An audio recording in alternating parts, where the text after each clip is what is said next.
Network 3000 presents.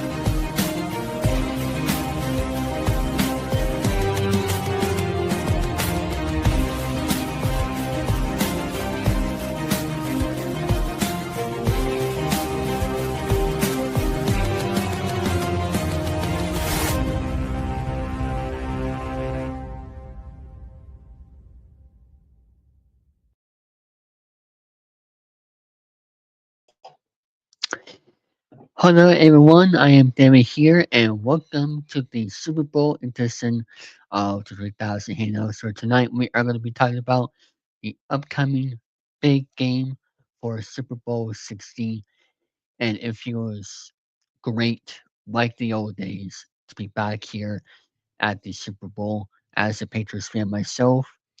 And hello to everyone in the chat that is stopping by this evening. And I am very much, looking forward to the Super Bowl this year as a Patriots fan myself. The big Super Bowl 16, um, and I think it's going to be an interesting game myself. For that someone backstage, not John, but someone else, your devices is not connected, so I can not have. You may need to refresh your page because I cannot. It says device is not connected. Um, yes, good luck to you with being a Seahawks fan, Dom. And let's bring our first guest in. Hello there, John. How are you doing? I'm doing good, David. How are you? Doing good. I'll I'm supposed to have Russell on here, but his devices is not connected, so he may need to refresh his page Mhm. and try to um come back on the StreamYard. And if it doesn't work with his computer or something, um he might need to try his phone in order for that to work. Hello there, Jesse. I'll send the streamer link to you as well for you to give out your predictions. Um, as we are going to be doing here tonight, all night long, and hopefully, like I said, this will be a great Super Bowl coming up this Sunday. Um, but before we get to the predictions, while we wait for Russell to hopefully fix his device is not connected, um, John, give me your thoughts about the Football Hall of Fame not having Bill Belichick and Robert Kraft, excuse me. Yeah, I'm very, very, very shocked that they didn't get in on their first ballot. I mean, Belichick has he and Tom Brady won the Super Bowl 7 times, and in the '90s when he was the defensive coordinator with the New York Giants, he got 2 Super Bowl rings Yeah. there. So yeah, Bill Belichick is a 9-time Hall of Famer. So I'm not sure what gives there. I mean, granted there was the Spygate at one point, but other than that, he's been a fantastic head coach. There we go. And he absolutely deserves to be there. Hey there, Russell. Hello there. Been a long Can time everybody since hear me? Mhm. Yes, I can. I can hear Good. you. It's just that your devices were not connected, so I had to wait for that to load, and all that stuff. So, remind everybody on what you do on your here on social media. You're a guest on a friend of yours show on a weekly basis, and um, and your and what you did before in your career in football.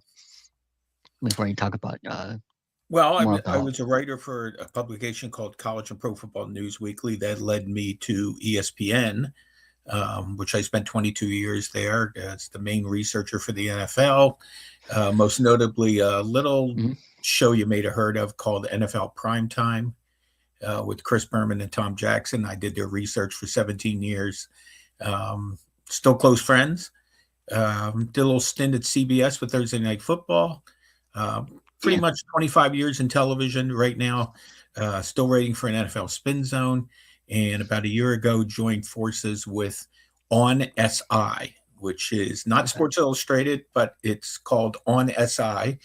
And fortunate enough this year, in the first year with them, the 4 teams I covered were the Buffalo Bills, the Carolina Panthers, the Los Angeles Chargers, and the Seattle Seahawks. All made the playoffs.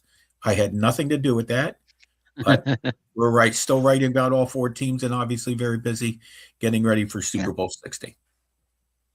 Did you have a favorite team growing up that got you into football, or no? I forgot to ask you No, that. where I lived, and it was funny. I watched a lot of the Steelers Okay. in the 70s because the way football was done on television back then. First off, I lived in the Poconos in Pennsylvania. You were close to Philadelphia, but the Eagles were not a very good team, and their games were often blacked out because they didn't sell out. Mm-hmm. Now, there was an affiliate in Scranton, Wilkes-Barre. I know Scranton's probably best known now for The Office. Scranton, Wilkes-Barre was the NBC affiliate. At that time, they had the AFC contract, so you got to see the Steelers games. Plus, the national game would come on, and they alternated between CBS and NBC. Now, it's a whole different beast now. We have Fox.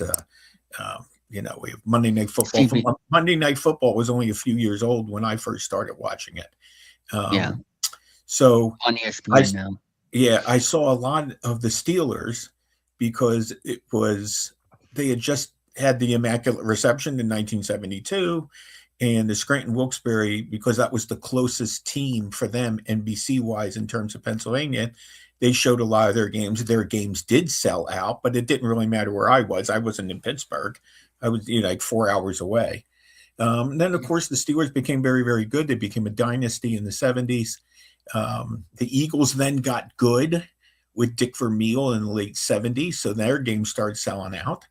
And we were also close enough with cable TV to New York. So we would get the Jets, mostly the Giants, but the Jets games, the Jets on NBC, the Giants on CBS. So to make a long story longer, a close friend of mine, hey Jesse, we would sit and hook up 3 additional televisions in the early 80s with cable TV. And we were watching 4 games at a time in the early window and maybe 2 later on, which was incredibly ironic because that's exactly what I wound up doing 10 years later when I joined ESPN. Only we got to watch every game on the television. So I somehow trained myself in advance, and who knew what it was going to lead into.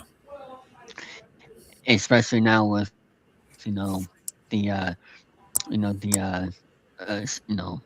everything you can watch on social media, Red Zone, NFL Red Zone, you can watch all the games on there. So it's kind of crazy on how times has changed. Prime Video has games. There's all kinds of packages now. You can watch a game on your phone, like Dick Tracy. You can watch on your watch, your Apple Watch. Take your pick. It's a different league. Back then, a lot of teams that didn't make national TV, people relied on Monday Night Football and Howard Cosell to do his halftime highlights. And Sunday. So they could see a lot of stuff. So again, it's changed very, very much once cable got involved. But it's, football is still football. I want to hear your thoughts on the Football Hall of Fame, because Bill Belichick and Robert Kraft did not make it this year. And to me, it is a disgrace to the Hall of Fame. I get the whole Spygate, the Freakgate, all that. But the thing is, if Bill Belichick does again as a first ballot, then no coach should be in first ballot. Same thing with owners of Robert Kraft. What do you have to say, with all that? I'll say this, and I don't know who everybody voted for. But I think there's a little problem here because of what the Hall of Fame did in terms of voting. Okay. This year they decided to lump the coach, the contributor, and the 3 senior finalists all on the same ballot and asked them to pick 3 out of 5. Okay. So weren't they supposed to announce like who's going to be in or not Well, yeah. I mean, and today's Wednesday, so tomorrow night at NFL Honors, we'll find out who's in the Pro Football Hall of Fame. So, there's been no discussion about the modern finalists, which what would be a bigger shock than anything else is if Drew Brees and Larry Fitzgerald weren't first ballot Hall of Famers, and they're expected to be. Yeah. But there's a lot of confusion here with the voting process. And I will say, because I've been attending the ceremonies there pretty much for about 35 years.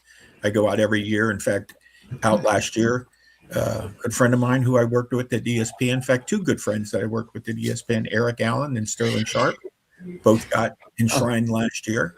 And Yeah. that was a lot of fun. And by the way, in case you're wondering, Sterling waited 30 years to get into the Pro Football Hall of Fame.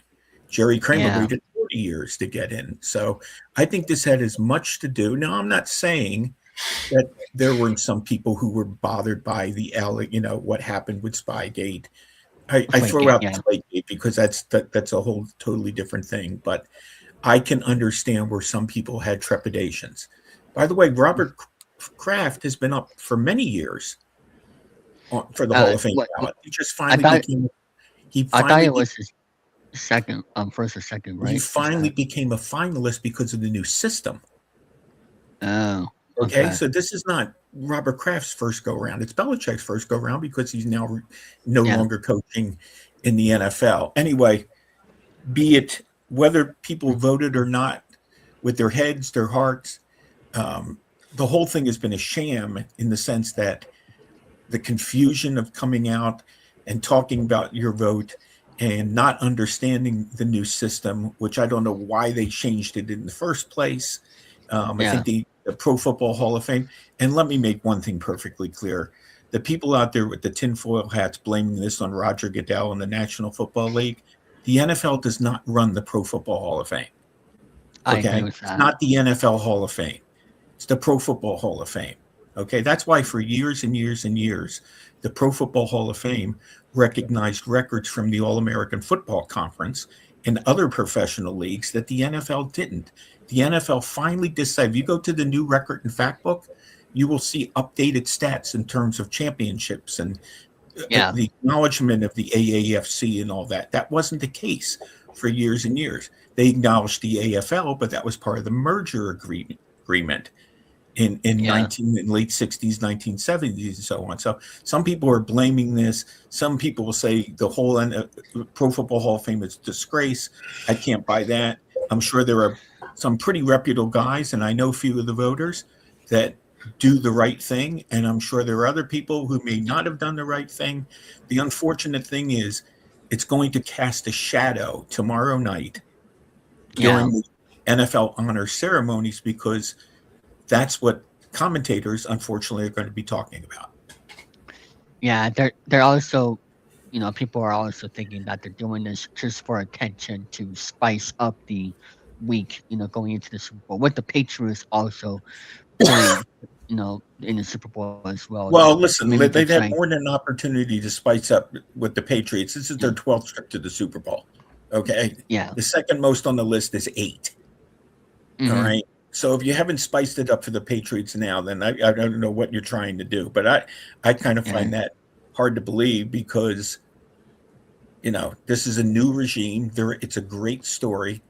They not only tied an NFL record this year for most wins following I got to explain this one, okay? Yeah. The most wins improvement-wise from one season to the next is 10. Okay? Wow. The Colts went from 3-13 to 13-3 from 1998 to 99. The Miami Dolphins went from 1-15 to 11-5 from 2007 to 2008. The New England Patriots went from 4-13 to 14-3. That's twice 10 in a row, Mike. Now, here's the rub. Those other two teams didn't win playoff games. So New England has now gone from 4-13 to 17-3.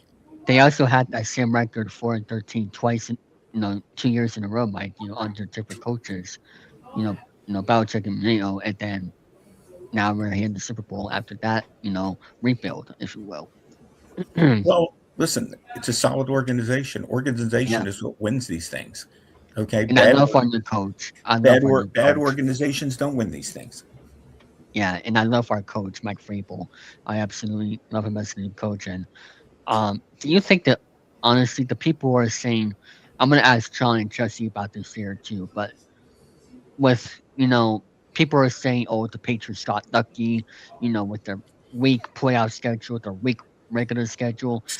Are you thinking that they did get lucky, or is just Patriots haters? Well, hate is a strong word, David. Let's cool our jets a little here, okay? I know it's a popular word now, but Yeah, um, I've said for years, people who, what's funny? yeah, People will look at an NFL schedule in April or May and predict uh-huh, wins. I mean, these are the same goofballs who can't pick week to week, but they can pick 5 months in advance. I find that to be a yeah, fascinating skill, by the way. And then after the team has a good record, they then turn around and discredit the team by saying, well, they haven't played anybody. So which one is it? Okay. Did yeah. they benefit from the weak schedule and now they're crap? Okay. I It doesn't, I doesn't know. work that way. Schedules Yeah. are done on a rotating basis. Okay. That's been Yep. like that for years. They still played the games. And Yes. they went from 8 wins in 2 seasons to 14 wins in 1 season. Okay. They played who Hmm. they had to play. They played three pretty rugged defenses in the playoffs. They were far from scintillating. I mean, Drake May's been Yeah. sacked very consistently 5 times, and 5 times in Uh-huh. these playoff games. Okay. So, but they still found ways to win. And Yeah. that's like going back and discrediting the 2001 Patriots for winning their first Super Bowl when their Yeah. offense scored 3 touchdowns in three Hmm. playoff games, and their defense and special teams scored 3 touchdowns in three Yeah. playoff games, and they won a Super Bowl. And by the way, one of those offensive touchdowns that they scored in the 2001 playoffs was not Tom Brady. It was Drew Bledsoe throwing a touchdown pass because Brady got hurt in the Yeah. AFC title game. The bottom line is to win. Okay, I don't care if you win by 50, and I don't care if you win by 1. You Yeah. win. And there are 12 franchises out there that would die to Hmm. win one Super Bowl. Yeah. Look at the Jets, for example. Yeah, I say more. Well, the Jets at least have 1969. one. Well, I mean, Okay. since 1969. Excuse me. Right. They at least have one. But There are 12 teams that haven't won, and there are 4 teams that never even been there. yeah, it's crazy on how many. I mean, and look at the Bills. They have not won one. They've been to the Super Bowl a couple of times, but they never won one. Well, So they won 4 it's years just in a row. No one's ever done that. So, yeah, but unfortunately for them, things got worse and worse and worse and worse every time they took the field. So, yeah. Now, what's your thoughts? Before we go to your prediction, what do you think of the Seahawks season here? Going up to this. well, I think Seattle's less a surprise. Now, I Yeah. will say this: this is the first time since New England and Carolina played in Super Bowl 38 that 2 Hmm. teams that didn't make the playoffs the year before are in the Super Bowl playing each Hmm. other. I mean, that's pretty impressive. But Seattle wasn't 4-13; they were 10-7 last year. Okay, they Yeah. lost out on the strength of victory tiebreaker to the Rams Yeah. when it came to the NFC West, and they wound up not going to the playoffs at all. So they're far less the surprise than New England is. I mean, New England was the last place team. Seattle was the Uh-huh. second place team. So, Yeah. but they made the transition with Sam Darnold, who's still a bit of a turnover machine, although right now he hasn't turned over the ball in 3 straight games, which is actually something to celebrate because it's the longest That's how streak you. of the season for him. That's So, how you win. but their defense is pretty ferocious. I think it can be run on at times. Okay. They have the best receiver in the league this season with Jackson Smith, the Jigba. They have a very potent running game. They have a Hmm. lot of speed on both sides of the ball. And, Yeah. in a division in which they were 14-3 and the Rams and the 49ers were both 12-5. Not only did they Uh-huh. win the division, they wound up beating both of them again in the playoffs. Yeah. Pretty incredible story. And I think it's going to be interesting Super Bowl. Great size for both stories.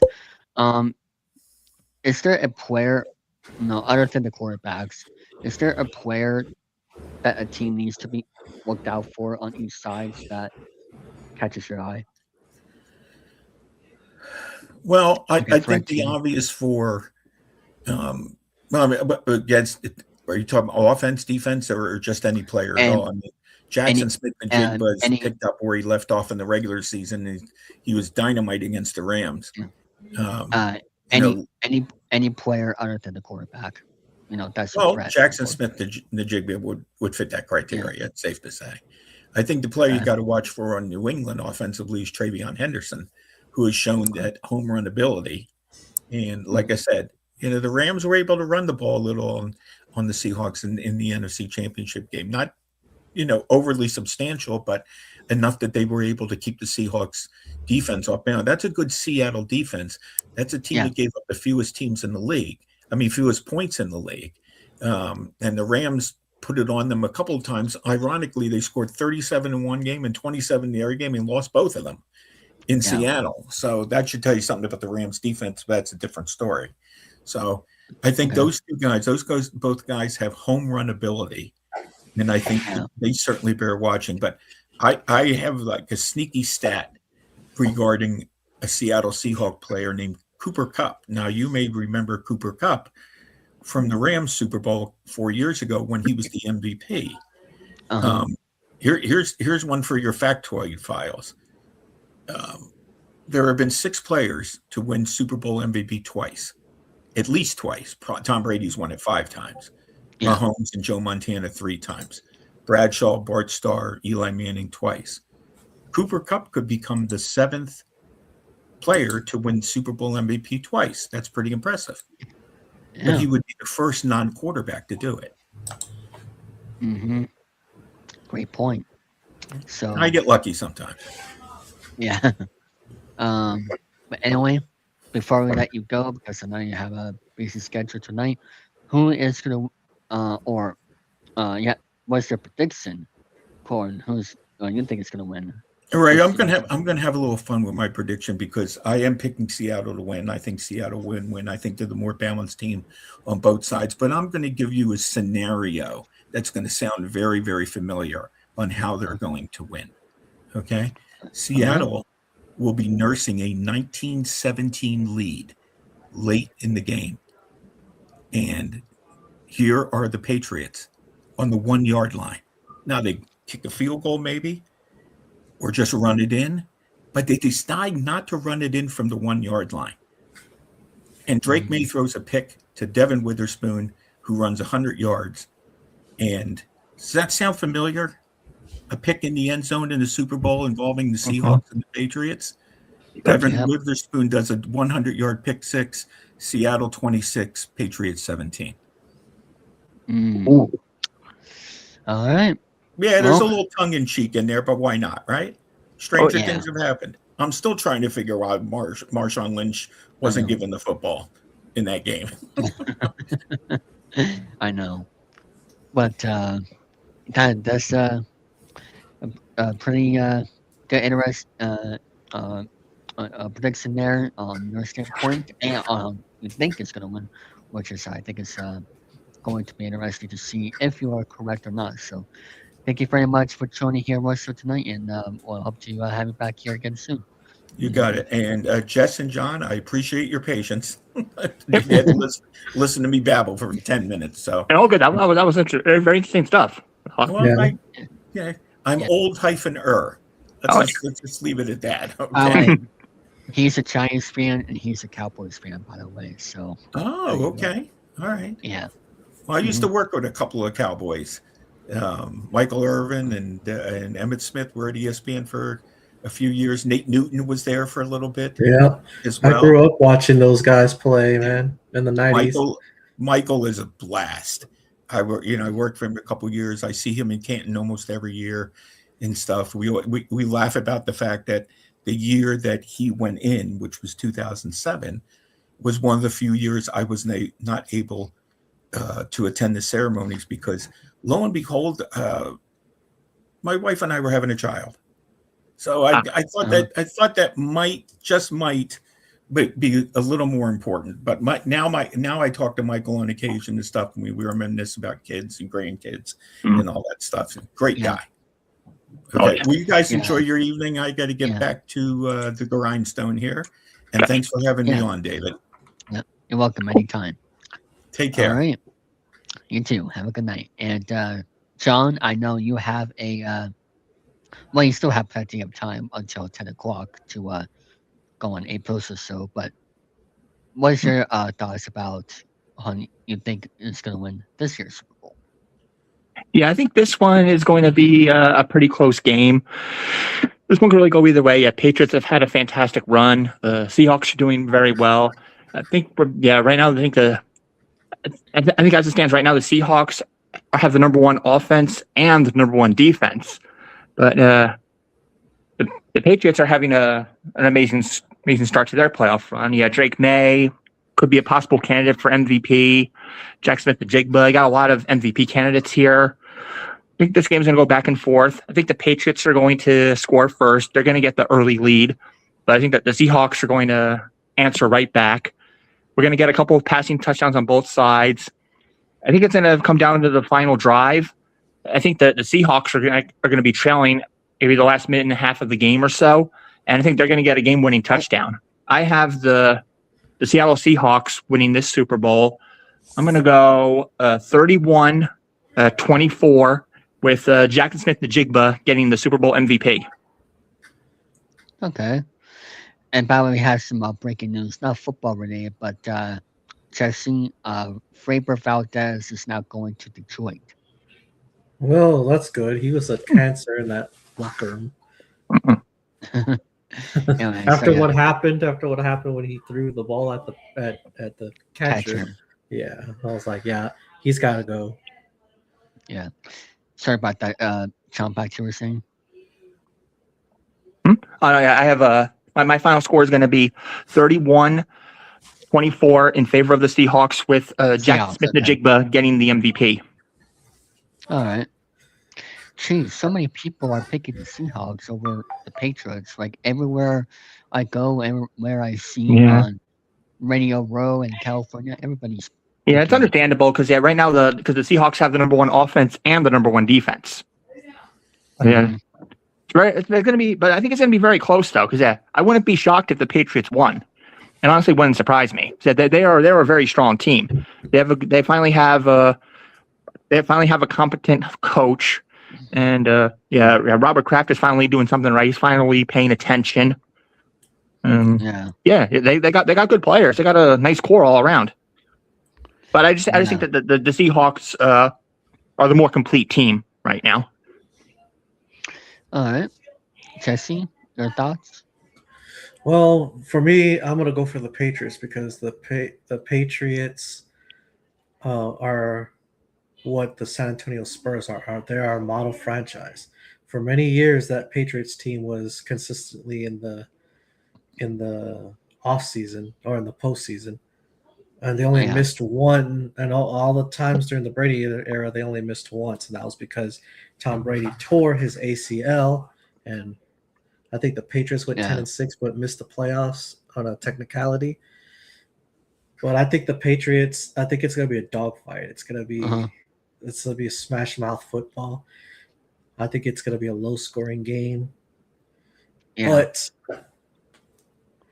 it's going to be a close one. It's going to go down to the wire. That's what I think is going to happen because both teams and both team quarterbacks don't have the postseason experience. This is their first time, I think, because I know Sam Darnold wasn't really. Sam Darnold was going to get that bust label, but then miraculously he became pretty good.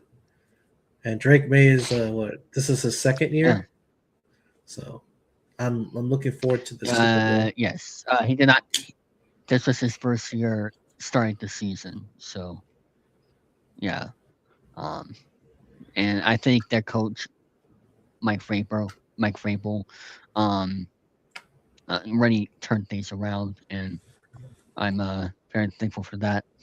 I'm gonna save my prediction until later on in the show because, with me personally, I have a lot to say about the Hall of Fame here, and we're gonna have some more guests on this show as well. That's why I'm looking down here to make sure people got their streamer links, but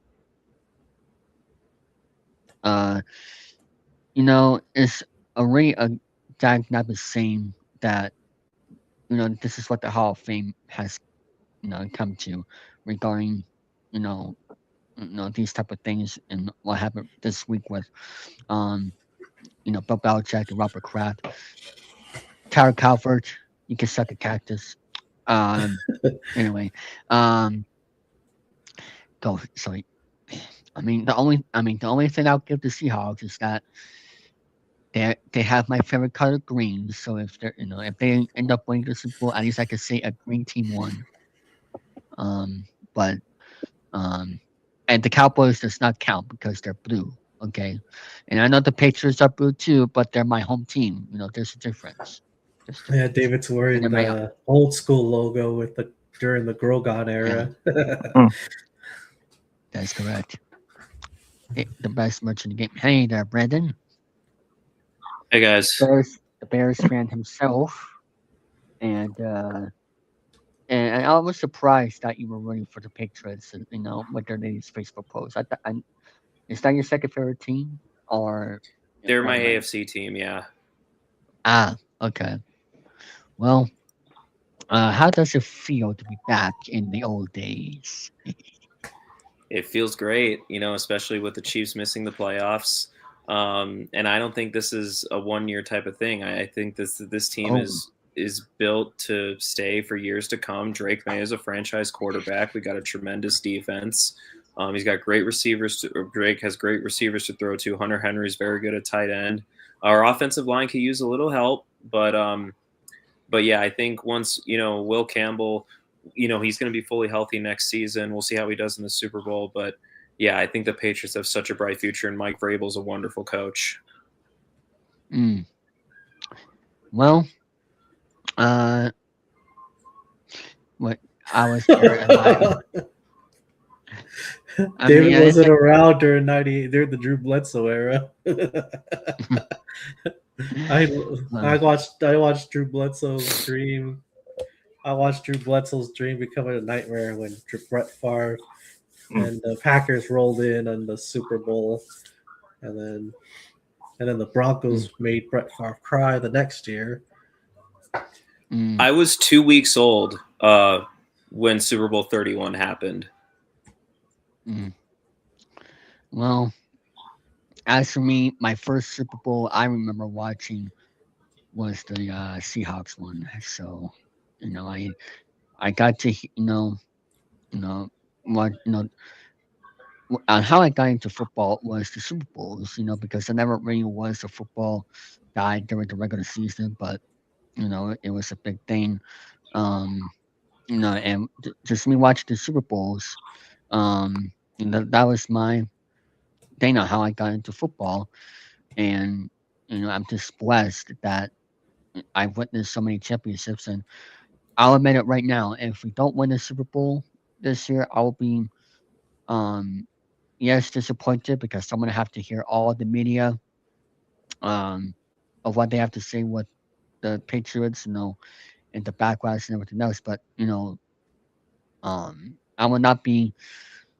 It will not be the end of the world to me because I got to experience so many Super Bowl championships. It's just like, why do we need a 50th championship if this keeps on going for the rest of my life, which is probably not going to happen because there's a guy named Patrick Mahomes. Charles Allen is well, then again, he's never going to win a Super Bowl. Let's be real here. The way I think his championship window is closed. But that's just my opinion. Anyway, back to what you were saying, Brendan. Sorry about that. Oh no, I was just letting you speak, but yeah, I was just saying I was born 2 weeks after, or no, 2 weeks before Super Bowl 31, when the Packers beat the Patriots, and that year the NFC extended their winning streak in the Super Bowl to 13 straight games until the Broncos finally broke that streak, and John Elway won his first Super Bowl against the Packers the next year. Yep. Did you had a? I'm gonna ask everybody this because I forgot to ask Russell this earlier, but what is time schedule? What is everybody's favorite Super Bowl that they watched? I'll start with you, Brendan. For me, it's Super Bowl 51 when we came back from 28-3. Yeah, 51 and that's actually mine. Super Bowl 40 and actually Super Bowl 49 would be number 2 for me. And then number 3 would be Super Bowl 43, the Steelers-Cardinals one. John? Yeah. Sorry, David. Hate to do this to you, but I think you probably know where this is going. As a Giants fan, you probably know where this is going. 2008, the Eli Manning becoming the only quarterback in NFL history to stop an undefeated season. Luckily, I didn't watch that one because, like I said, the Seahawks Patriots Super Bowl was my first time watching, football really. So, so I'm Yeah, that was the first time for Eli's first Super Bowl win. Obviously, first MVP award. Yeah, that one was fun for me, especially as a Giants fan. Putting biasy aside, that was probably one of the most exciting Super Bowls. And speaking of another Patriots fan, here's my friend Randy. Hello. What's up, David? Hello there, Randy. Tell the other, actually, before I ask you this, I'm going to ask Jesse this. What is your favorite Super Bowl of all time, Jesse, that you watched? Honestly, it's really hard to top the Patriots versus Seattle. Yeah, I mean that was probably my favorite one, just because, I mean, what Tom Brady did in that fourth quarter, and then ultimately watching Malcolm Butler with that interception to seal it. I mean, that was just, obviously everyone, if that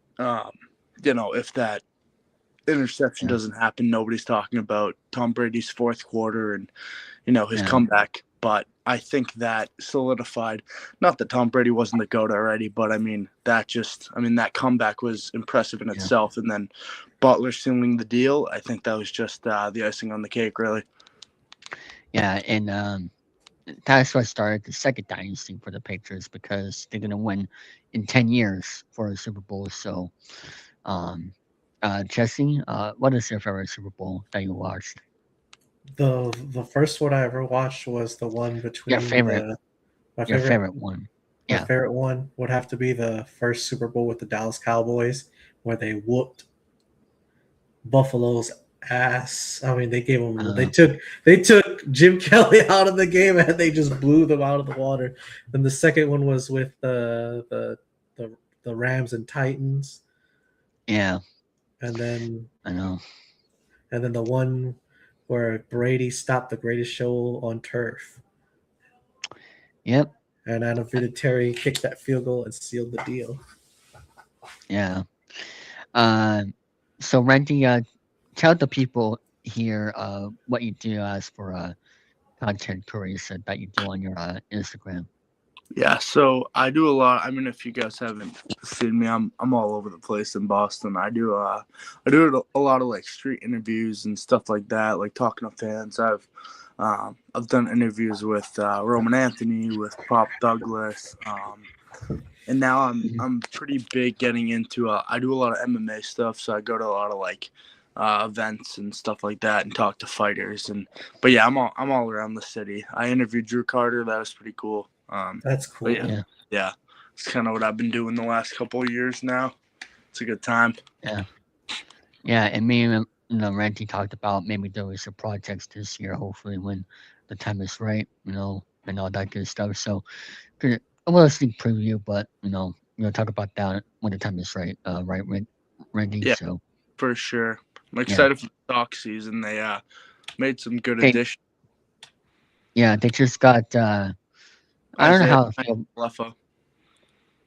Yeah, that's how I feel about him going into this year, but we'll see.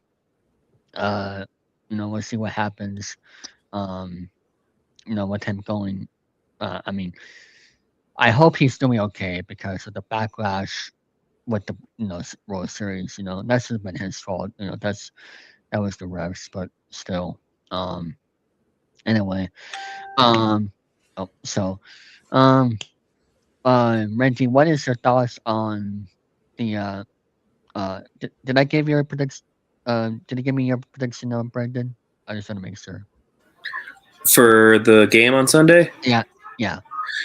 I think it's going to be a close one.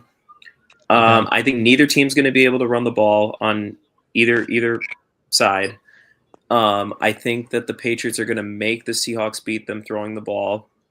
And I feel like if you double team Jackson Smith and Jigba, and beat up their other receivers, Darnold's going to have a rough night. It's going to be a long night for him. So I think Drake May will make plays that he hasn't really made throughout these playoffs, but I think he's going to make plays. He's going to win the Super Bowl MVP. I got the Patriots winning their 7th Super Bowl championship in franchise history, 21-17. All right. Randy, what's your thoughts on this year's Patriots Yeah. season and going into this one? So it's interesting because, if you would have asked me at the beginning of the season and even towards the middle of the season, you'd be like, okay, you got two really, really strong offenses.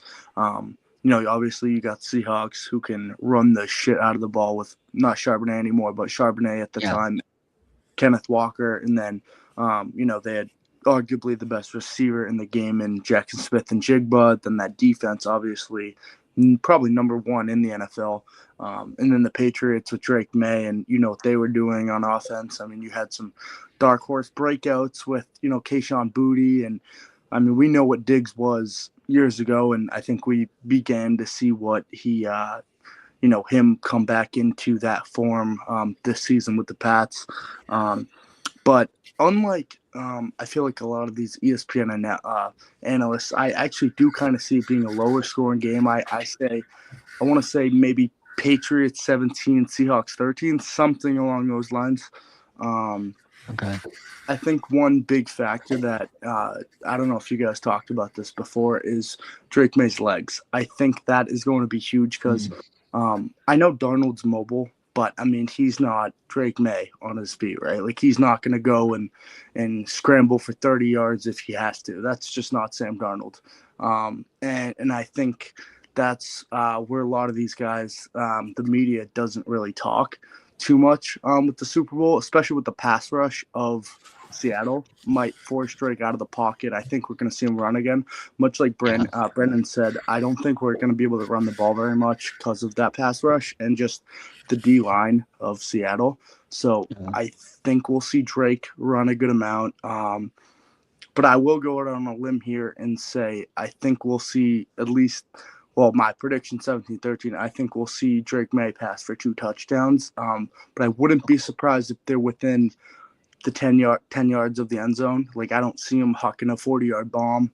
That's not I don't think that's going to happen. But yeah, I could see him throwing for two passing touchdowns, probably both within 10 yards of the end zone, but I think it's going to be a really good game, but I do see it being a defensive battle. I think when you look pure from a defensive side of the ball, I think Gonzalez hopefully will neutralize JSN. So I hope that wipes that out. That's just kind of a, nothing there. And then I think a big X factor in the game, if you're a Seattle fan, has to be Cooper Kupp. Seriously.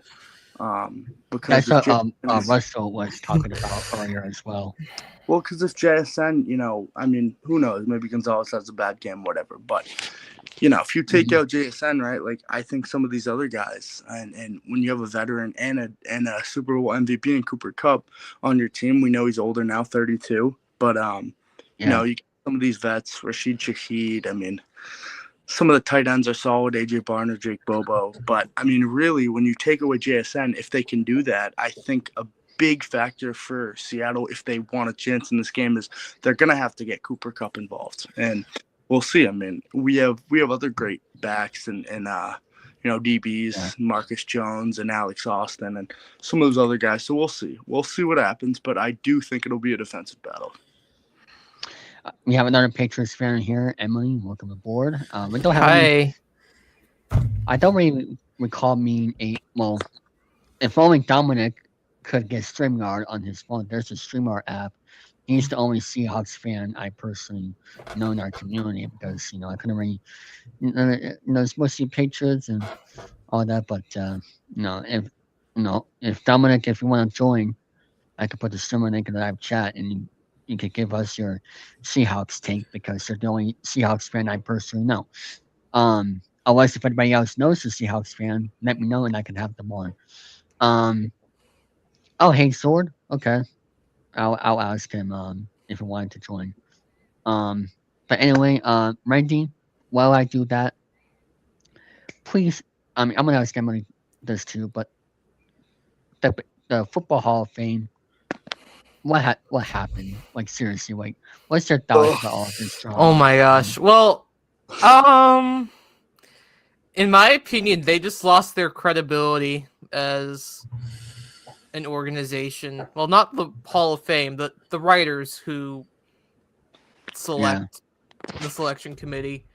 Um, it's not like the Baseball Hall of Fame, which has been known for its voters are a little more transparent in that regard. Oh yeah. my gosh.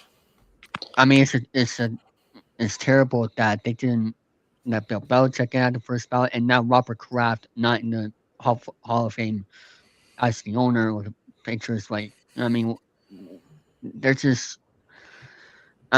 I mean, look at their records. They have like the most Super Bowls this century, and this is what they get.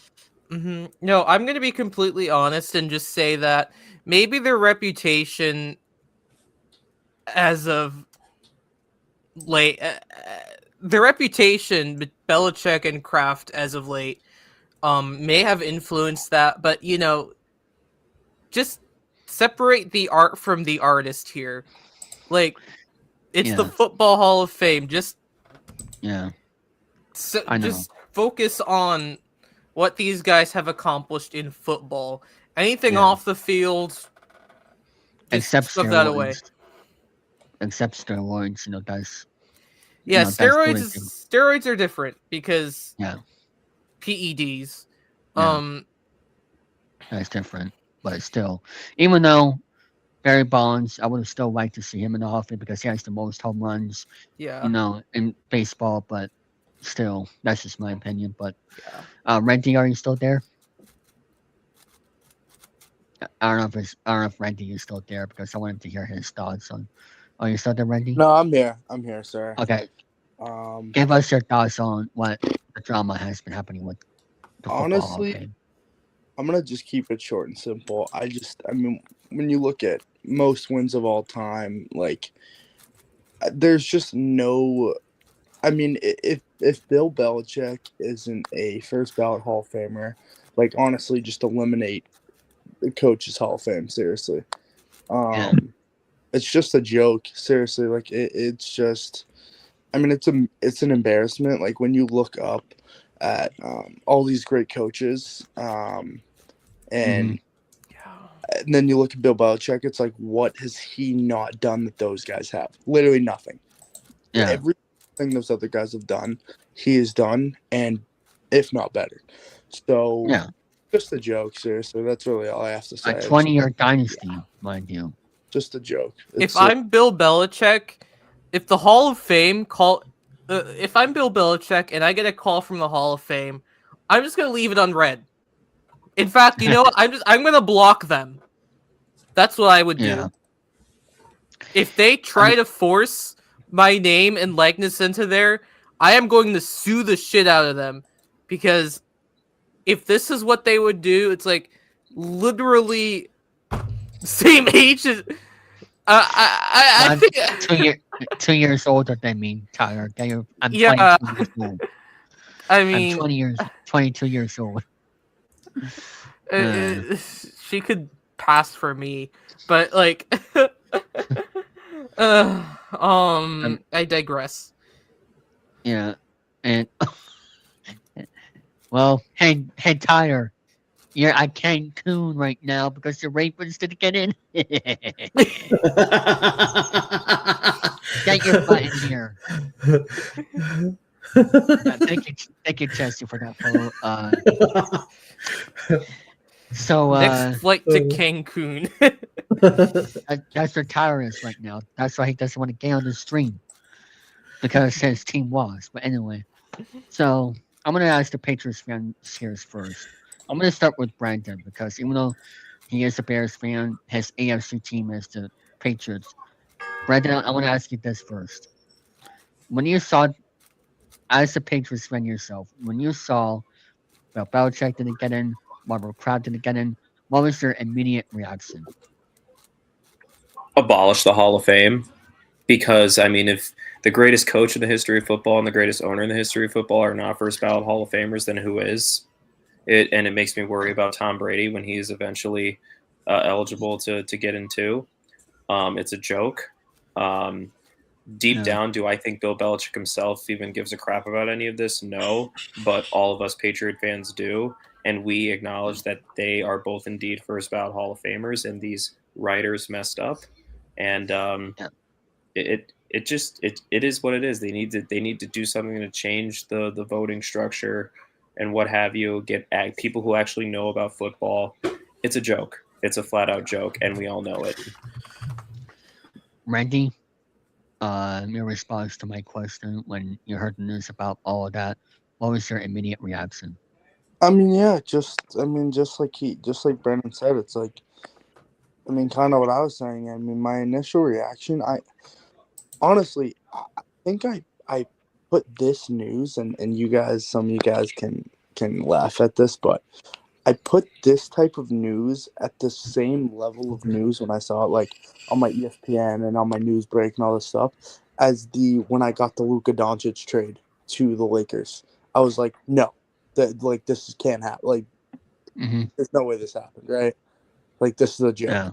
I put it on that level where it's like, it's just so embarrassingly like just a joke.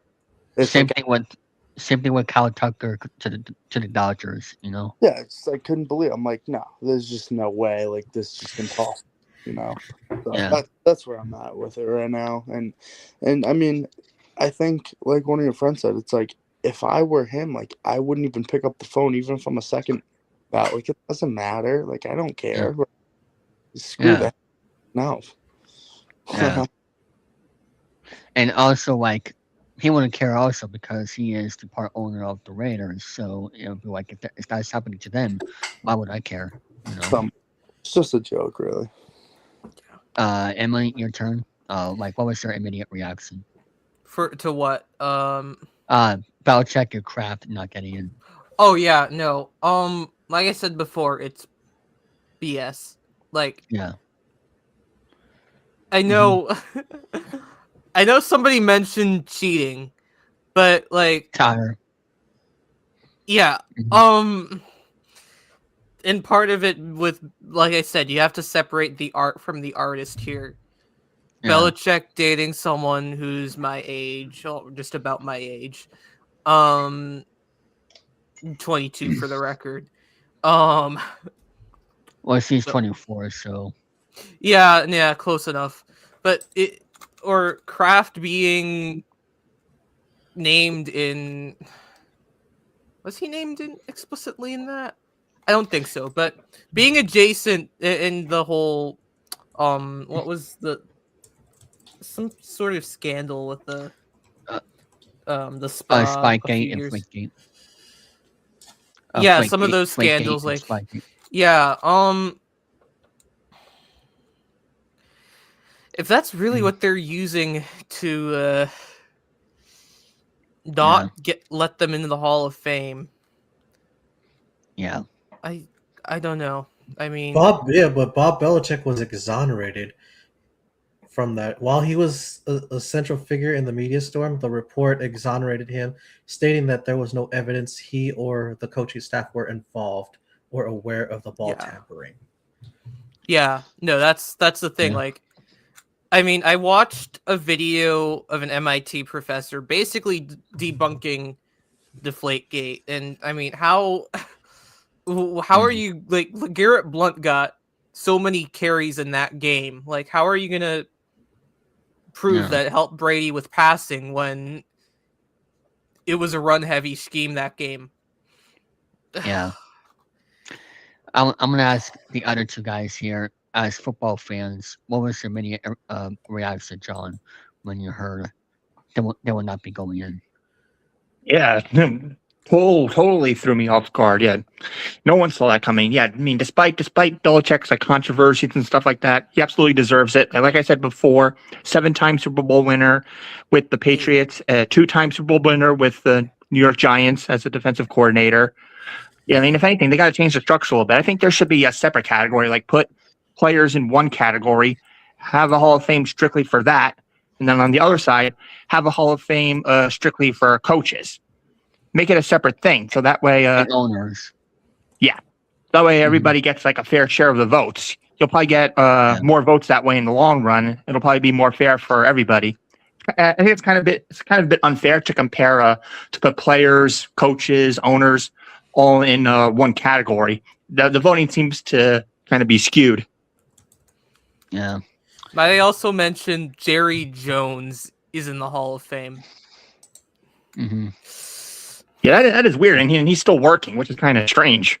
Jared Yeah. Jones also contributed a lot of changes to the NFL. That's why he's in there. But Robert Kraft and Belichick should be in there because Belichick is He Greg brought back- Popovich he brought- was to the Spurs.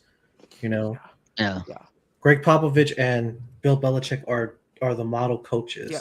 Even though Belichick is dating somebody younger, to each its own. But Yeah. those are the two coaches that you could bring to compare each other because they've won multiple championships.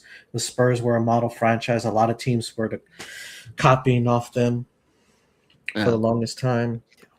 Also, before I ask Jesse the same question, like I don't want to hear North Carolina being an excuse to this as well because that's college football.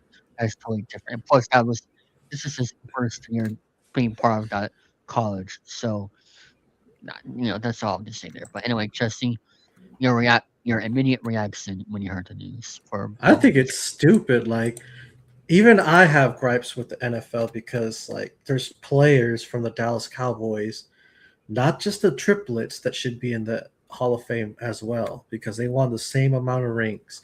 Jay Novacek is one of them.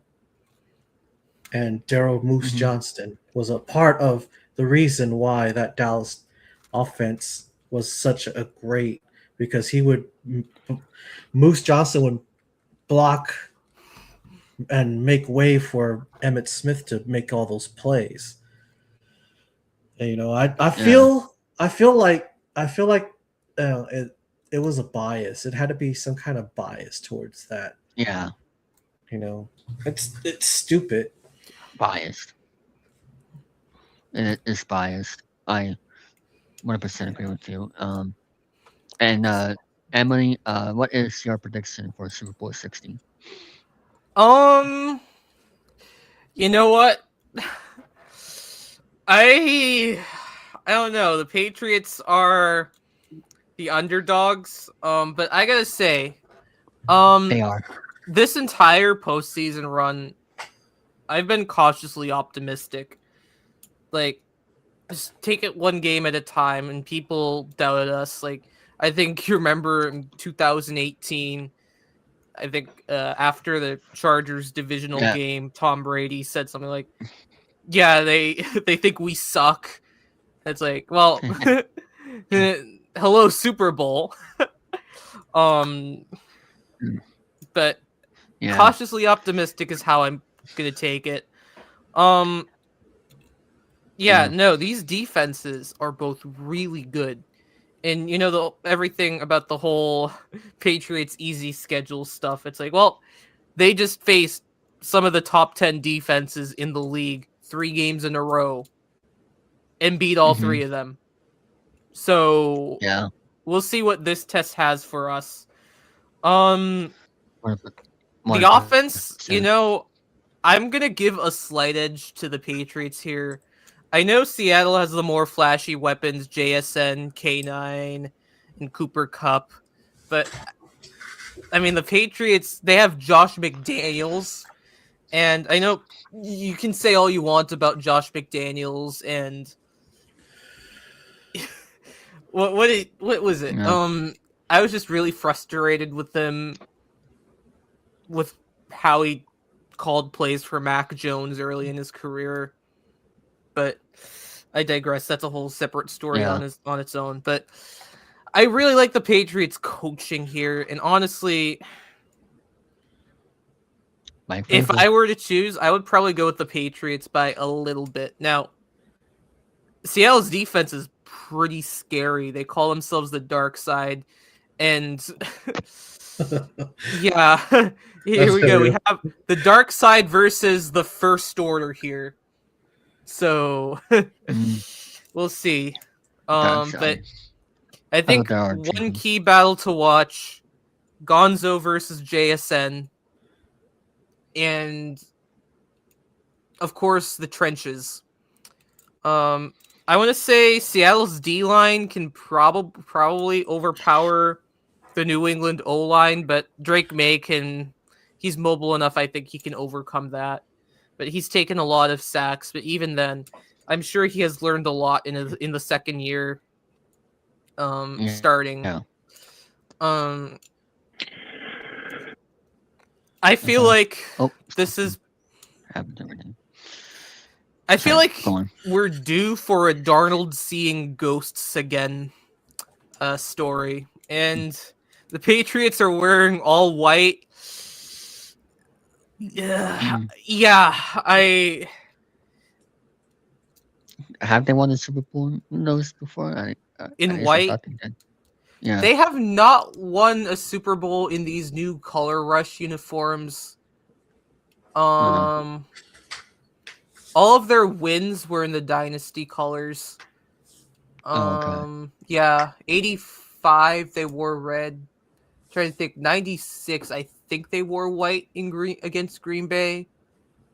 That was the Okay. 90s uniforms, and then 01, 03 they wore blue. Those, I believe, those were the only two Patriot wins where they wore blue. 04 they wore white in one. 07 Okay. they wore blue. Let's not talk about that. 11 they also wore blue. Let's not talk about that either. 14 was white. 16 was white. 17 they got a choice, and they picked white. But Belichick decided to be stupid and bench Malcolm Butler, and just said he basically just told Tom Brady, "You're on your own," and he literally single-handedly almost won the Patriots that game. And then 2018, they wore white and won. So team's got a pretty good track record in white. Yeah. But We'll see who what knows? happens. It's just superstition at this point. The other thing is, I saw this on Reddit. I forgot who posted it, but teams that wear anniversary patches, the Seahawks are wearing a 50th anniversary patch. They have never won a championship. Okay. Sorry, before now you can continue on. Charles, do you need to go on Alex's show right now or no? Because I want to. No, they moved picks to Thursdays for their playoffs, so I think their show is tomorrow. They're live right now, actually. They're live right now, actually. Oh, okay. All right, cool. Thanks for letting me know then. Yeah. So thanks for having me then, David. Appreciate having me on. Thanks. Yeah, you're welcome. Take care. Yes, indeed. So, it's not off the same, Emily. About your prediction. What was I rambling on? Okay. All right. Like what your final prediction was. My final prediction, I'm gonna say Patriots, and it's gonna be 17-14. Okay. I'm sorry to all those Patriot fans who got flashbacks, but it's fine. It's going to be close. All right. I'm going to ask Brendan this. Who do you think is the biggest threat on both sides? Well, definitely the biggest threat for Seattle is Jackson Smith and Jigba. If you get him one-on-one, that's it. He's going to beat you every time. And as far as the Seahawks is concerned, or as far as the Patriots are concerned, I'm going to go Drake May. Again, he hasn't been great in these playoffs, but, on the big stage, I think he's going to surprise a lot of people, and he's going to make plays that, again, we just haven't seen so far in this playoff run. So definitely I think Drake May will be the X factor for the Patriots. Okay. Jesse, Well, who's your biggest threat? that pass rush is the one thing I'm going to be worried about. That Seattle Seahawks pass rush, they're going to make Drake May run for his life. But also, like if the Patriots could get to Sam Darnold, Sam Darnold's known for making mistakes when he's under pressure, and if you can get him to get happy feet, that's it for the Seahawks. Seeing ghosts. Well, I mean, like, I don't know. I'm gonna save my prediction until at the end of the show, but I just got a feeling that I don't know. Maybe the Seahawks are looking for comeback, but then again, I don't know. But I don't know. It's just because of the lucky playoff schedule the Patriots got that worries me about that part. But then again, or maybe if it's just the elbow, like the shoulder. But then again, plus, if I'm being honest, even though I am worried about the Seahawks, wanting to have that comeback. I mean, payback, so badly. Revenge, yeah. Yeah. But it's not Tom Brady. I mean, this is a totally different Patriots team when they played 10 over 10 years ago. So Yeah. if they want revenge, they'll have to play Tom Brady. So then again, that's just me. I don't know if that makes a difference, but might I mention Josh McDaniels was also on that 2014 Super Bowl 49 team. yeah. Yeah. Mm-hmm. Yeah. So, we'll see what he will do, with him being at the Patriots, offensive coordinator for a very long time. So, yeah, very long time. I hope the football team wins this year's Super Bowl. I'm afraid you're about 5 years too late. Why is that? You remember when the Washington football team made the playoffs at 7-9? And the Washington football, they changed their name. Yeah. They changed the fact that name. Yeah, they were the name redacteds. Now they're the Commanders. Crazy. Yeah. Yeah. Well, that's not. I mean, Cleveland and for baseball, like they kind of did the same thing, but they changed their name right away to the Guardians. Yeah. That actually kind of helped their playoff, thing because they weren't in the playoffs that much after after the 2017 season. Haven't been back since they changed it. Well, actually, no, they were in. They made it in 18. They made it in 18. Yeah, and then 2022. So yeah, 2020. So did they make it in? I think they made it in 20. Yeah, 2020. So I guess it didn't matter that much. I don't know, it's just me, but I mean, I don't know why all of these teams want to be politically correct, with their names. This is not the way you want to have people buy their merch for nothing because they changed their name. But then again, I don't know. Actually, I'll ask this question before we get some more football, folks on here. What is your favorite team that is retired should be brought back? And not the Expos. I'm gonna give you guys a little bit for more of thinking here. Other than the Expos, what teams should bring back? And the Redskins. Other than those two teams, what retired team should be brought back? I'll start with you, Brendan. The Seattle Sonics. I mean, the city of Seattle deserves a basketball team once again. It's really terrible what happened to them. They lost Kevin Durant in a year. They moved to Oklahoma City, but if they expand, which I think they will, Seattle needs to get a team again, and I think Vegas will get a team as well. Okay. Jesse. Houston Oilers. Okay. Houston Oilers, because they that was that was my favorite team growing up, were the Cowboys and the Oilers. And when they took the Yeah. Oilers away, all I had left was the Cowboys. Yeah. Emily. I really don't want to say this because if I'm going to be honest, the city government kind of did this to themselves. But I'm going to say the Oakland A's and the Oakland Raiders. Oakland A's, I know, yeah. Yeah, I know the A's they were originally in Philadelphia and then in Kansas City, but they both have teams now.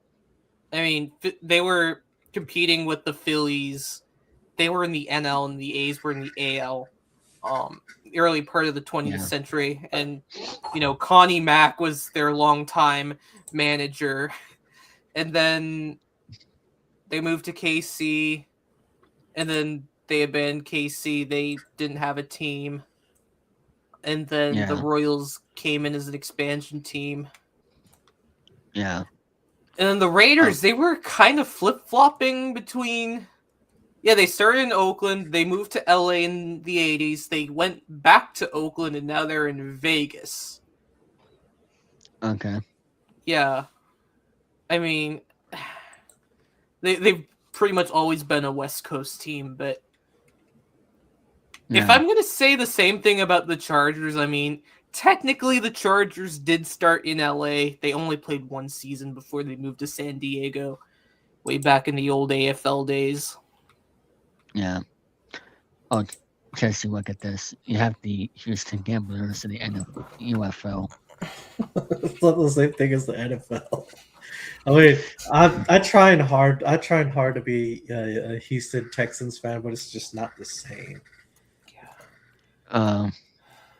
Well, why is that? I mean, they've been to the playoffs many times, like the Cowboys, but I guess same thing with the Cowboys, Warren Moon, and then of course Steve McNair, but he wasn't really that big until they went to Tennessee and became the Titans. But yeah, Warren Moon for the longest time was the staple of the Oilers, and Aikman was the staple for the Cowboys. Hey, I used to have, bragging about the Cowboys with this one. The Houston Texans have never played in a conference championship game, so there you go. At least you guys, even though you have not made it in 30 years, you never won anything in my lifetime. At least you guys can say that you made a conference championship and Super Bowl, of course. So, I mean, we'll see what happens. So, and finally, we have who's this Joe guy? Hi, friends. Sorry,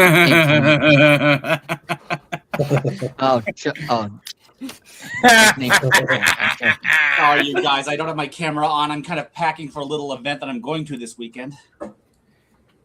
Yes. Well, I'm finally that we have a Seahawks fan on here, because I've had 3 to 4 Patriots fans already, and you're now the first Seahawks representative. And that's for Joey. His team. I'd rather the Seahawks win, to be honest. Yeah. I mean, the Patriots have 6. No, I'm kidding. This would be their first without Brady. It'd be nice, but again, I'm not sold on the fact that, for one, Brady's is going to get the same treatment as Belichick and Kraft have Yeah. gotten. He is So, going to. Yeah. That's what's gonna happen. And before we talk about that with you and all that, I wanna say to Gianni, what's your Yes. thoughts on the Seahawks season up to this point, and what is your Super Bowl prediction? I'll tell you something. My expectations were not that high going into this season. Although, Sam Darnold, you got to applaud the fact that he's resurrected his career with the Seahawks. Mm-hmm. But we can't fool ourselves. These aren't the same two teams that met in the Super Bowl a decade ago. So Completely different. Yeah. I So- think this game could go either way, but I can see Seattle pulling it out in the end. By the foul score of? I'm gonna go on a limb and 30-27. Okay. All right, interesting. Joey, what is your thoughts on both teams going into the season from your NFL fan standpoint, and who do you think is going to win? I'll tell you something. It's really crazy that these two teams were not favored to be here when the season started a few months ago. But it's really amazing what two new head coaches can do. well, for the most part, I had a feeling the Patriots were going to come back at some point. But the thing is, Yeah. it was always kind of understanding this matter is the other shoe was bound to fall once the Chiefs started doing what they weren't able to do. And then the cherry on the Sunday was Mahomes finally getting injured and getting knocked off for them to finish, I think, 6-11 or something like that. Oh, my. Damn. Yeah. So, yeah, no, the Patriots, them being back to the way they are, literally was a butterfly effect. The Chiefs dynasty crumbles. The Patriots 6-11. reborn. Yep. So third place, by the way. Still, an eye for an eye, basically. The Patriots are resurrected. Belichick doesn't go in the Hall of Fame. Kraft doesn't go in the Hall of Fame. Mm-hmm. Oh, I'm on a thing, Mom. I'm sorry. But no, it's incredible how the Patriots went through 5 seasons, I think. It was only 5 seasons where they weren't a playoff caliber team. For most teams, they go longer. Look at Dallas. I don't mean to beat the dead horse, of course, but look at what happened with Dallas. They had the triplets, and then Irvin gets hurt in Philly in 99 and jams his spine, and his career is over. Aikman, his career is over, and then Emmitt Smith should have retired a Cowboy. I'll say that right now. He did not need to go to Arizona and ruin his career with 2 subpar seasons for an Arizona team that its biggest moment with Emmitt Smith on the team was when they knocked the Vikings, who were 6-0, and just start 2003 out of the playoffs. Yeah. And that's how the Packers got in that year. And the whole thing with that was another domino effect. I'm getting off topic. But Drake May being as good as he was as a rookie, you don't get that out of a quarterback. The only team I think came close was rookie C.J. Stroud when he was good, when he was on. And I mean that. When he was on, C.J. Stroud as a rookie was great. But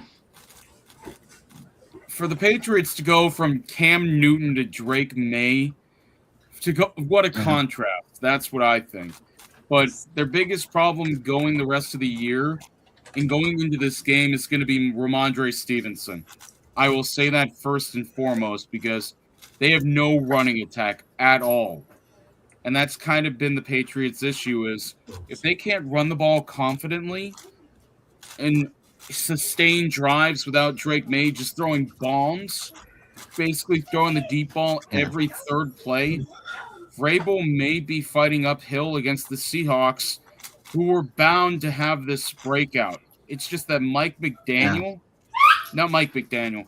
Hold on a second. You're fine. And I'll tell you something It's about gonna be- Drake May. It's gonna be This is only his second season, so it's still way too soon to determine whether he'll be the next Tom Brady. But even that might be a bridge too far to kind of make a comparison to. Yeah, maybe a Drew Bledsoe. Oh, you want to talk about some low-hanging fruit there? Oh, Maybe Drew Bledsoe. oh no! I've been hearing people already saying he's better than Tom Brady right now, and I'm just like, you gotta Hey, be kidding me. no. I've heard people put Mahomes in the GOAT conversation after his first MVP year, which was his second year in the league. Like, let's hold our horses. Well, gotta consider the whole career. Yes, and I agree, because as much as I like the Patriots going into this Super Bowl, it's not their year. Drake May's good, the defense is good, but Seattle is just that much better.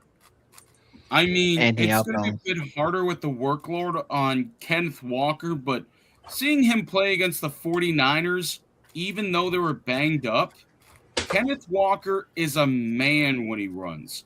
And I don't mean that in a particular way. It's just that he runs like John Riggins, Larry Zonka used to. It's not 3-4 yards and a cloud of dust anymore. It's he will hit you and drag you for 4 or 5 yards, and that's just on the first touch. Half the time, they couldn't stop him because their defense was so worried about whether or not Darnold was going to beat them. And I give Sam Darnold this, because he did play for the Niners for a couple games. Him being in New York like he was set up to fail from the get-go. I mean, look at his coaches. He had nothing. Pretty much had nothing going for him, nothing at all. And then did he play in Minnesota? He went to Carolina and then San Francisco and then Minnesota. Okay, that's what I figured. But he was fantastic. He took a career that was in a tailspin. The seeing ghosts thing, I don't know if that was him or Daniel Jones. It was him. So Joey, he went from seeing... I just saw the bug part on your name. I just saw it. He didn't. I knew. It's like I called him Lieutenant Smalls earlier, and he didn't pay attention to that either. Joe, you're not Joe Bug. I have to show you something. What's up? Where is it? It's a tower. It's a Tower Calvert being in Cancun. This was back in May when I first met David. I don't know how well you can see this. It's a little blurry, but yeah. You're still the taller one of the two of you. Yeah. David's always going to be the bat boy. David's going to be sitting there picking up the balls and throw. Well, that'd be me and Brady. Yeah, I'll have some. We'll be honest with that. They helped with the locker room, the lockers and everything. They help the clubbies all the time. But I think the Seahawks have the edge with who they have. And this is saying something, because DK Metcalf is in Pittsburgh right now. Think about that. Mm-hmm. You trade away your best receiver, your biggest receiver. You go get Cooper Kupp, Super Bowl MVP from a few years ago, may I add. And all of a sudden your offense is that much better? How the hell does that happen? I have no idea. Oh, I was going to tell you guys something. Go ahead, Johnny. Well, the one thing that May and Brady do have in common is that they both led the Patriots to the big game in their sophomore campaign. So, yeah, that's something. Yeah, John Farrell couldn't carry anybody's jock. I'm sorry, but he was bad in Boston. At least in Toronto, he did something. He was decent in Toronto, but still. But Seattle has done more than anybody expected them to. The Niners were expected to win the division, and they get destroyed they lose by 10 in San Francisco to these Seahawks. They go to Seattle and they get destroyed 41-6. I think if Seattle hits the ground running with that running attack and then softens up that secondary that the Patriots have, it could be over early. I'm not saying it's going to be a blowout, but when your offense is basically Drake May and no running backs, I mean, their second string did so much better than Ramondre did. Ramondre just could not stop fumbling the football for the life of him. Yeah. And that's going to be their biggest problem. Don't call me Joe Burrow. At least I stay healthy. But no, for the most part, I have Seattle winning it, but it's not going to be as close as Johnny suggested.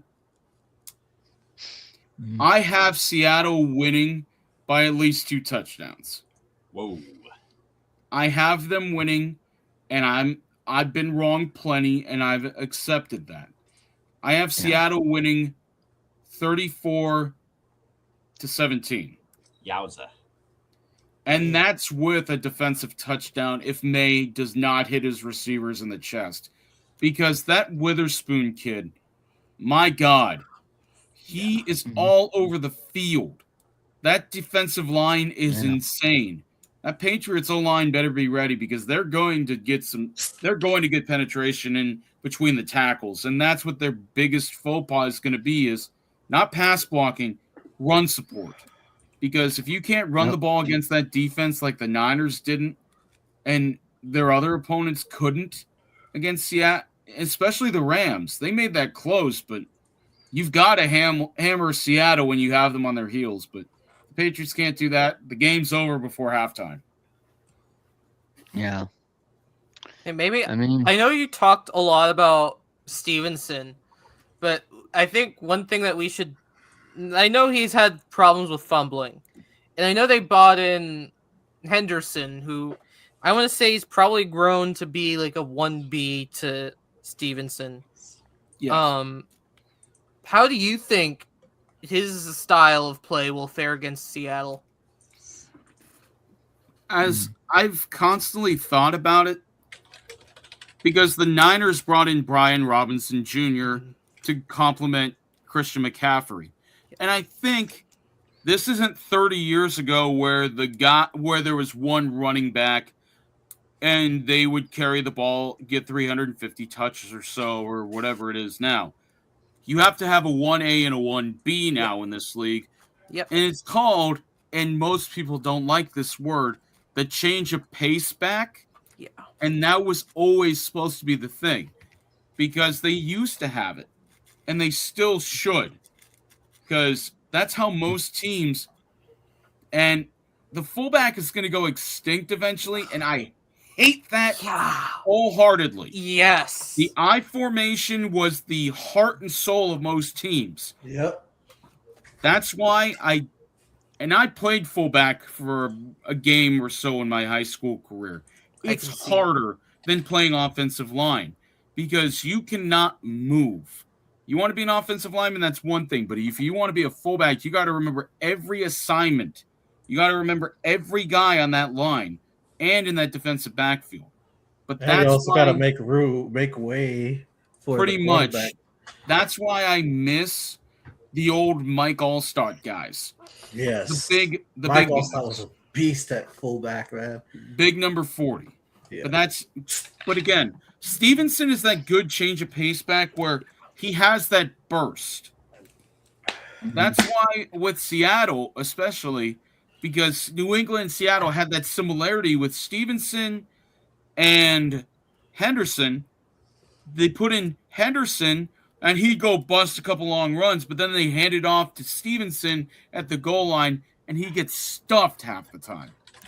That is your biggest anger thing if you're a coach, specifically Vrabel. And I'm not gonna say it because I already know what people are gonna say. Seattle's gonna try and pass the ball inside the 5 when they shouldn't, and I'm not gonna say that. But the big one is, if you can't run the ball efficiently inside that 10-yard line, that's a problem. Rushing attacks have always been prone to losing steam if they aren't given. You've got to hit the hole hard, and you got to drive those guys back. I don't care how big the man is. If you hit him hard enough and get him off balance, the other guy's going to come right off his ass, because that was what it was when I played line. Was you go right behind that offensive lineman, the fullback takes out that linebacker, and you score the touchdown. But if you don't have that hard-hitting running attack, you're done. That's why the change of pace back is so important. But Seattle lost their guy, Charbonnet, against the Niners. He tore up his knee, so he's out. But I think New England does have that, but if Ramondre's not doing well and they have to depend too much on Henderson, that's going to cost them. But Henderson's the better back, in my opinion. Yeah. Because he'll get 3 or 4 yards, and he'll hold on to the ball. Yeah, I honestly see Stevenson taking more of a James White type role and coming in on passing situations because of the two, Stevenson is the much better receiver. And I'm sure he could get some use in the passing game. Mm-hmm. And that's absolutely correct. Because yeah. You have they used to call it, you had your running back and then you had your receiving back. Yep. And then you'd hand off the ball to the fullback on occasion. But yeah, it's all about connecting your offense. And if New England can touch all their bases, they'll be fine. But I don't see them. The last time New England had a fullback, and I know this is ancient history for some Patriots fans, James Devlin. Yes.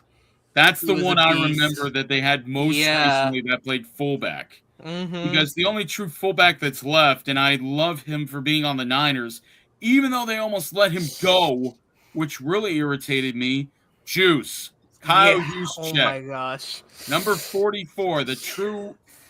That is how Christian McCaffrey has been so good in his time with San Francisco. But their line is, and excuse my language, but their line is crap. If your line's crap and your fullback gets stuck, how are you going to run the ball? Yeah. But as for the quarterbacks, Darnold is good, but he has to move around. He has to move around a little bit to get these guys open and everything, and that's fine. Drake May, if he can't move in that pocket, he might be done because that defensive line for Seattle is dangerous. They've got their speed guys coming off the edge and everything. And I'll say this much. If you don't turn the ball over, you're going to win the game.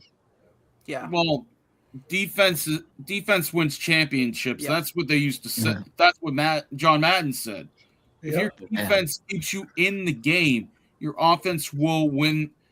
It's the battle of field position. Look at the Ravens. Look at the 2002 Ravens. The 2000 Ravens. Specifically. Yeah, they had a crap, shitty quarterback at Trent Dilfer. Who I met, by the way. I met Trent Dilfer. Nice guy. Could not play quarterback to save his life. But if you have a defense that good, you don't have to be, Dan Marino. You could just play. You could just say nice guy. Might have mentioned one of 3 quarterbacks in the entire history of the modern NFL to be given the thumb. Yeah, out of the game. He was so bad. Yeah. The reason he got pissed off, I think that was Warren Sapp or somebody. No, it was John Randall. Yes. John Randall was such a good, undersized D lineman. He pissed off Trent Dilfer so bad that he came and just he drove him into the ground and started trying to punch at him, and he got ejected for it. It was the funniest thing I've ever seen. Was Trent Dilfer wearing that ugly creamsicle colored Tampa Bay jersey and getting ejected. It was the funniest thing because it just shows it's all about getting in playing the mind games. But John Randall was one hell of a trash talker too. Oh God, yes. And he played his last game, believe it or not, was when we want the ball and we're going to score. Oh dear. That was Matt Hasselbeck's least. That was his worst moment as a football player. I mean, he came back at the age of 40 and won a couple games for the Colts. That But was crazy. 2003, the playoffs. That was the one where I'm trying to remember. I think the Packers lost in either the divisional round or the conference championship. They lost in the divisional. Was that to the Rams or the Panthers? Because it was 03, I think. Seahawks versus Packers. The Packers made it to the divisional. I'm pretty sure it was Bill. the Eagles Hey, Bill. in that year in the championship in the Panthers. Because I know the Eagles had a little bit of a streak going. They did. They went to 4 straight conference championships and lost every one of them. All but one, yeah. Yeah, until they lost to the... And I give Terrell Owens a lot of crap, but playing on a broken leg in the Super Bowl, that's his best moment as a player. Because if I had to guess, the Patriots, as good as they are, I think they're not as good without Belichick as their head coach. Well, they're better because they're not as good because they don't have Tom Brady. Well, another thing is if Bledsoe's still the quarterback, do they win all those Super Bowls? And does Brady go to Buffalo instead? And then he goes and has this middle. But 1996, who led them to the Super Bowl? Bledsoe. Yeah. So he was capable. Bledsoe was the better quarterback. It's just that Mo Lewis decides to hit him high when he's going out of bounds. And back then, that wasn't a penalty. Because he was still in bounds. He was still in bounds. He had 1 foot in bounds. Yeah. But no. Seattle's going to be the better team. Their defense is better, but it's all about whether or not you can exploit the safeties, because their safeties are not good. Yeah. It's like how in the Super Bowl last year, I think that was the Chiefs Super Bowl last year. Yep. The Chiefs got exposed for their defense being subpar, constantly interfering with the receivers, tight ends, and everything. If you just hit them in the wrong way, well, wrong meaning right way in this situation, but if you hit them where it hurt, they lost 40-22 because they were down 40-8 at one point, and then they get 2 garbage time touchdowns. Yeah. Everything else, it's just bad. It's just like, it makes you wonder. And it showed this year that the Chiefs were not the same team after that Super Bowl. They started out great. Yeah. And then all of a sudden, it's like when you're sleeping in a cabin. No, in a regular house and everything. You okay, Kitty? Okay, good. Had to make sure the cat was okay. Kitty? You have to show the kitty on stream now. Now that you mentioned it. Oh, God. Come here, you. It's a rule of the internet. Come here. You do not get to be under my feet. Come here. No, come. Oh, I found it. Come here. Come here. Oh. Yes. Oh, that's cool. Yes, she's sweet, but she's also a brat. What's its name? That's Winnie. Let go of my shirt. Be good. Yeah, no, she kind of has like what I have. You can't really see it now, but my hair's shorter. I have blonde streaks for some reason. It's really weird. It's just so what's everybody's consensus? Have we given who we think is going to win? I think it's Johnny and I say the Seahawks are going to win, but I think these 3 are all Patriots. And I think Brandon was Patriots. So I think it was 4-2. Okay, I'm going to go Seahawks. But I think it's going to be a lot closer than people think. I think Drake May he's full of piss and vinegar, and he ain't giving up. He's got a hell of an arm. He just doesn't have a deep receiving core, which means he's going to rely on his tight end. And I think the difference will be O-line play and if Stevenson can hold on to the ball on the New England side. If Seattle's going to win, it's because they have more talent. If Seattle's going to win, it's because they're more disciplined. The team that takes less penalties and turns it over less is going to win. I mean, it's that simple. And I mean, it's ideal conditions. I have watched every Super Bowl since 1982. I know how these things go down. I remember watching Kenny Anderson versus Joe Montana way back. Wow. And these things always rely on injuries, penalties, turnovers. I remember watching Doug Williams lead the Washington Redskins to a Super Bowl on a team that was not that talented. That Do you was remember? the Timmy Smith Super Bowl?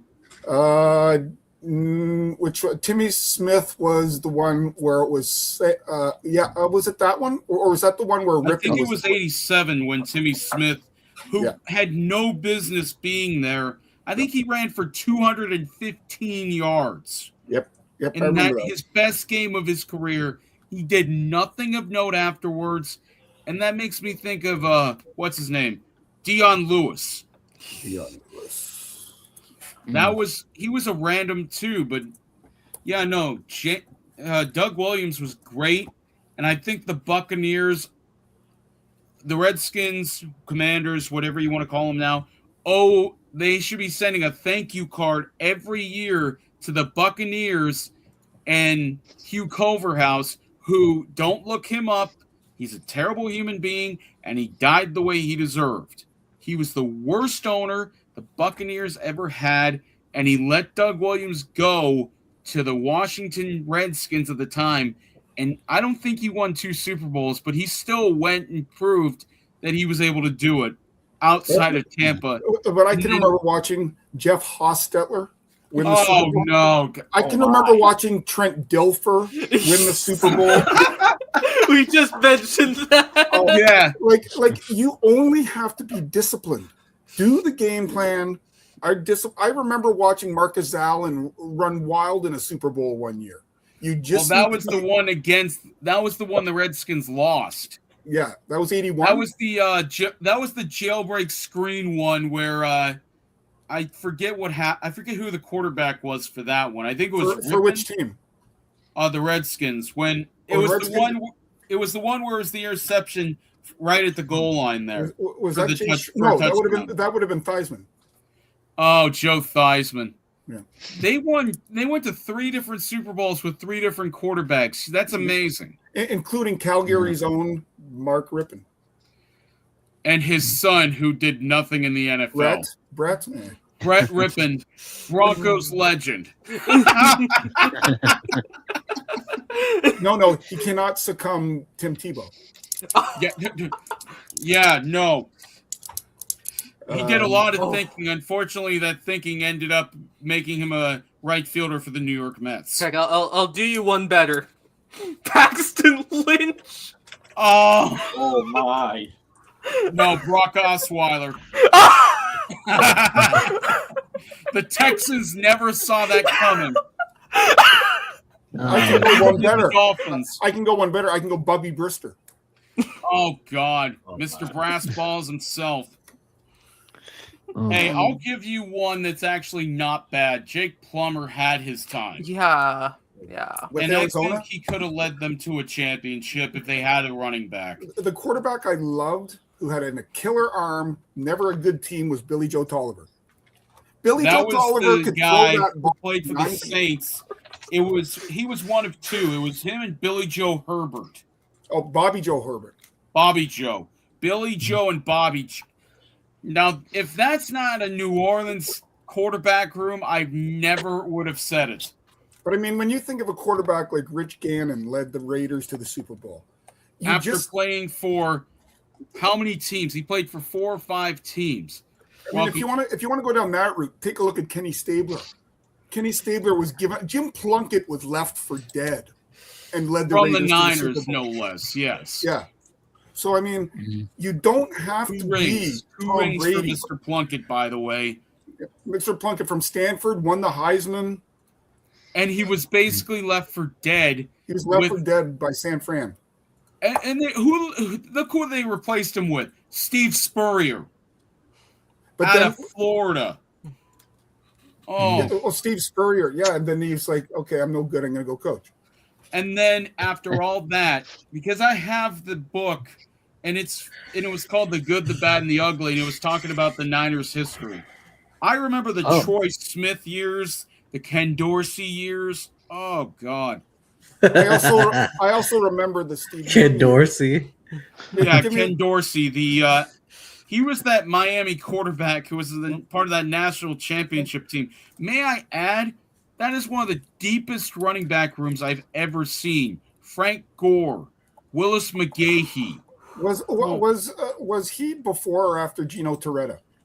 I think he was after Gino Toretta after because Gino? there was 3 on that team, and I know McGahee was 1.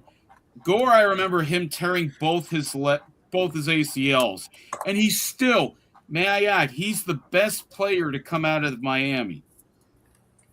I'll take Michael Irvin. Irvin is the best receiver to come out of Miami. I agree. Michael Irvin. Because the way I see it is this. I'll take Vinny Testaverde. God, don't even mention Testaverde.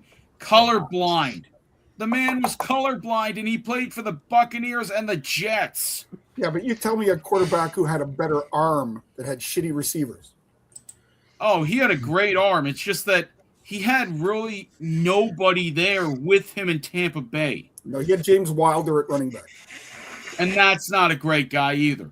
But I don't know anything about him personally. Forget, he had a laundry list. He was the journeyman to end all journeymen. But he did have 1,000 yards. He had multiple 1,000-yard seasons. Yes, yes, he did. But he had no receivers in his, and that was just it. People forget it took 8 years for that Bucks team to develop. May I add, it took them 8 years, but they got Rondé Barber, they got Derek Brooks, they got Warren Sapp, they got Warwick Dunn, Warwick Dunn before they traded him. Warwick Dunn before Devon Achane. Warwick Dunn had the most yards for somebody his size. I think he had 1,200 yards one year. Yeah, but you think about it this way. He had one of the greatest fullbacks ever blocking for him. Yeah. You have Allstott. That position doesn't taking his touchdowns though too. And I know that's stuck in his craw quite a bit. How many teams utilize a fullback? San Fran? One Juszczyk? team. Juszczyk? Yeah, Kyle Juszczyk. 10 straight Pro Bowls, may I add. 10. Denver used to use a fullback. They used to. I don't know if they still do. They don't. Okay. The one time that I remember any guy who was that big and that slow winning a he won a Madden cover. Peyton Hillis. We don't talk about Peyton Hillis enough and how he went from 1,000-yard rusher to nothing. Well, yeah, but that kind of stuff happens all the time. John Randall. What happened to John Randall? He went to Seattle and retired. No. The running back. I didn't even know sorry, there was not a John John Randall. Randall running Sorry, back. wrong name. Jesse Settle. There you go. Jesse Settle. What about Gil Fenerty? Nobody. He was a monster in the CFL. Won a couple Grey Cups. Well, that's just it. Once you go to the CFL, because there's been too many guys who've not made that. No, but he went from CFL to NFL. And that's just it. When I think about guys who went and made that leap, Doug Flutie is one of the big ones. For a guy who was that size, and I actually, Bears made the, we don't talk about Rex Grossman. Rex Grossman. Oh, Packer fans love talking about Rex Grossman. Of course they do. They have a bakery named after him called Grossman's. I think they should. Just like Jameis Winston. Jameis Winston, they call him for a reason Famous Jameis, because he's the only guy to ever have 30 touchdowns and 30 interceptions in the same season. Look up Vinny. Vinny had some of those seasons too. Yeah, but he never threw 30 touchdowns and 30 interceptions. But there's a reason why he always has a job. He's athletic, and he's amazing in the locker room. The locker rooms love Jameis Winston. I can look up his stats right now. There's a reason why the teams, whenever they're looking for a backup quarterback, Jameis Winston always has a job. He's one of the worst overall picks, but he still has. He's great for Well, a number of reasons. And the number one reason is he Uh, is that locker room guy. His stats are like this. He was a rookie of the year 11 years ago. He was a Pro Bowler 11 years ago. He led the league in passing yards, but that's going on 7 years ago. Yeah, he's a riverboat gambler. He's a less Quite talented. literally. He's a Timu version of Brett Favre. Well, I would agree with that because his stats, and he spent I'm looking at it right now, so you guys are going to see my face, but people forget that year he went and threw 30 interceptions. He had a crazy stat, and here's what it is. He threw for 5,000 yards that year. But why do you think he threw that many INTs and that many? He was running for his life. Yeah, That that's O-line why was he had shit. 200. He got sacked 47 times. It's like David Go ahead, Carr. Phil. I felt so bad for David Carr when he was with Houston. I think he got the most sacks against him of any quarterback. And you can't break that record. I think it was 82. It's something stupid. 82. Like his And first that was in 2002. And let me. His first 2 years, he saw more turf than he did air. Yes, he did. It was just brutal. That old line was terrible. Well, here's the 2002 Texans. Jeremy McKinney was one of their starting linemen. Matt Campbell. These are guys you probably never even heard of. Well, no, the thing is because Harper from the Ravens too. That year was an expansion year, so they got the cast-offs from everyone else or 7th-round draft picks and stuck them in the O-line. Exactly. Go ahead, David. Can you start screen showing? Oh my God. Oh, it's not the same guy. I was gonna laugh if it was the same guy. Because there was a Sean McDermott who played in the NFL, but it was not the coach. I thought it was the coach for sure, and I was about ready to start laughing. No, he's too short. He's a small man. Yes, he is. But here is the guys who they got in that 2002 draft. They were permitted to select 42 players in that expansion draft. And they were required to select 30 players to spend 38% of their salary cap, which was $27.24 million on those players. And it was only $72 million. Who was their best rusher that year? I'm going to take a look. But their draft, they had David Carr. Jabbar Gaffney was their second pick. Chester Pitts, who was actually great for them. But their starting running back, if I take a look, they had James Allen and Jonathan Wells. I think their best rusher that year was James Allen. Jonathan Wells was like a veteran journeyman. Yes. And here's James Allen for that year. I don't think he led their team in rushing, but he had 519 yards rushing. Versus Jonathan Wells. Did they win, 3 games that year? They went 4-12. 4-12, okay. And they had 2 Pro Bowlers that year. Gary Walker and Aaron Glenn, the current head coach of the Jets. Was DeMeco Ryans on the team? DeMeco Ryans. I think this was too early for him. This was too early? He wasn't on the first team? No, he was not. It was Jamie Sharper at linebacker, Kaylee Wang, Jeff Posey, Keith Mitchell, Jay Foreman, Jimmy McClain, and Troy Evans at linebacker. So Jamie Sharper, is that the old Viking? I don't know. That was Darren Don't Touch Kids Sharper. Oh, that was Darren Sharper. Okay. Oh my. But no, he was a part of that Ravens defense in 2002. Oh, okay. That was Jamie Sharper. Maybe that's where they spent the free agent money. Well, that's basically where they did it. Because that receiver room, Corey Bradford, ex-Jermaine Lewis, and that's another guy who played for the Ravens and won a Super Bowl with them. But there was nobody there. Billy Miller was their tight end that year. And compare that team to the initial Jacksonville Jaguars team. Oh, God. The only player from that team that made this team was Tony Baselli, and he retired because he had a shoulder injury. Well, when did the quarterback there, Brunel. When did he come in? Brunel did not start with the team in 95. I know that. No, he was Green Bay's backup. Yes, that 1995, and I think that was Jacksonville. 95, and they went 4-12. So the highest win total out of any team. So Steve Berline. People don't talk about him. Oh, Steve Berline. Oh boy. Oh, yeah. Desmond Howard played for that team too. Oh, did he really? After release, that would have been post Packers. No, that was pre-Packers, not pre-Packers. Okay. Because that was that was post Redskins. This was pre-Packers. He had 2 stints with them in 96 and in 99. Because so he also did win a ring with them. I was going to say, didn't he also have a couple stints with the Raiders? He had one for 2 years, 97, 98. Okay. He had an 11-year career, and he got selected 28th round to the Jaguars in 95. Only spent 1 year there. I was thinking Charles Woodson. Yeah, no, Charles Woodson, he had multiple stints with the Raiders, but they let him go to Green Bay, and he just blew up.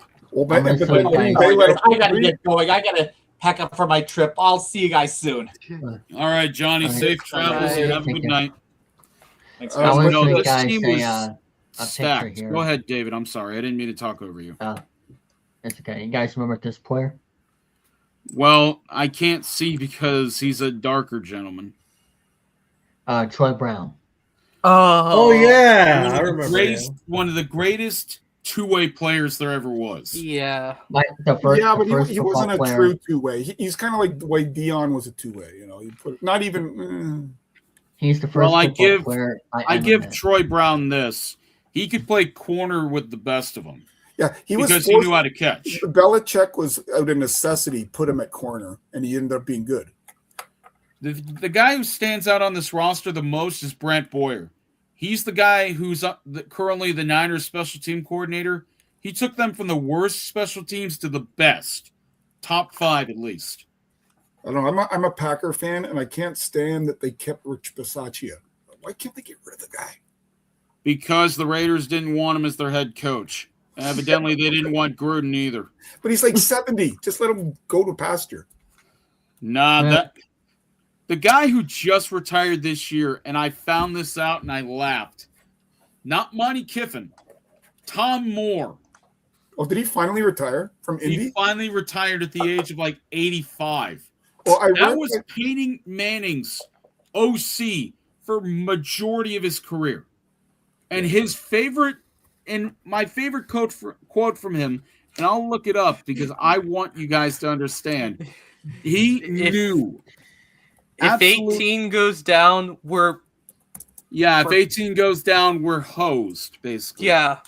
And he's 87. He started coaching at 23 years old.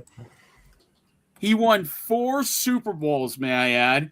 Majority of those came when he was a Steelers coach. And you would not believe how long he spent in the NFL. He just retired this past season. And he was there when Manning was there basically for 11 seasons. And then he was the senior offensive coordinator. I think he was I think he at one point was there when they were in Baltimore. Yeah. No. He was a coach with teams that had Brady, Manning, and let's see, Bradshaw. I don't see when he had Brady. Pittsburgh. Brady was he had Brady at the tail end of Brady's career. Yeah. That is crazy. He had Bradshaw, he had Manning, and he had Brady. Yeah. David, you can't imagine how this guy right here is a living treasure. This guy coached 64 years. He coached from when he was 23, barely older than you, until he was 87 this past year. The dude has 4 rings with 3 of the greatest quarterbacks ever to touch the field. Yeah. You know what's funny? Have you ever looked into when Bill Belichick started coaching? Amazing. I think it was 84 no, or something like 70s. He served under Lou Holtz with the New York Jets. Jesus Christ. 76, I forgot about 77. that. I forgot he was with Lou Holtz. Yeah. because he's now older than Lou Holtz is. I think not by much. Didn't he coach one of the military schools? He did not. No, because I know. No, Baltimore Colts were his first. So he was the one who coached while the Colts were in Baltimore, may I add. Yeah. And he did that after he left Wesleyan. Wesleyan. Yeah. That was a Division III New England school, may I add. So he did that at the age of 23 too. And he's coached now going on 50 years. 50 years. And the thing is, like, I understand why he didn't quit, because you may like him, you may dislike him, but he's no quitter.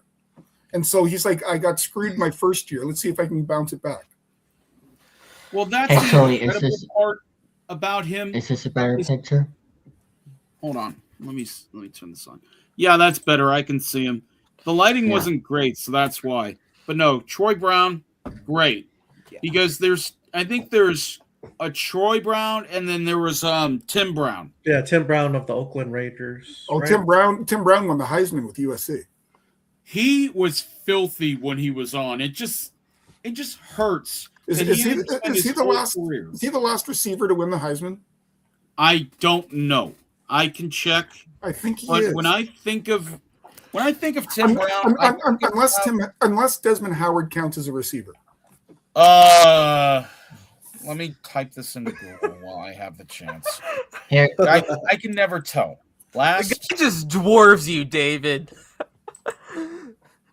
Even more than I did. Okay, here's your answer. So Desmond Howard did count, so that was 91. So the last one to win it was Devontae Smith going on 6 years ago.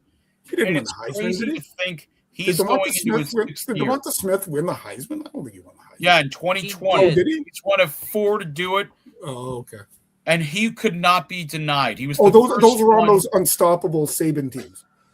Quite literally. Yeah. 117 catches, 1,856 yards, 23 touchdowns. And that doesn't even – he basically had the same amount of touchdowns as Randy Moss did in college. He had the same amount in one season that Moss had in a year in the NFL. I heard today that Derrick Henry's trying to recruit Devonta Smith. Oh, brother, give me a break. The rate, there's Gronk, the ex-Buccaneer. And you'll notice how David's head is about his groin. David,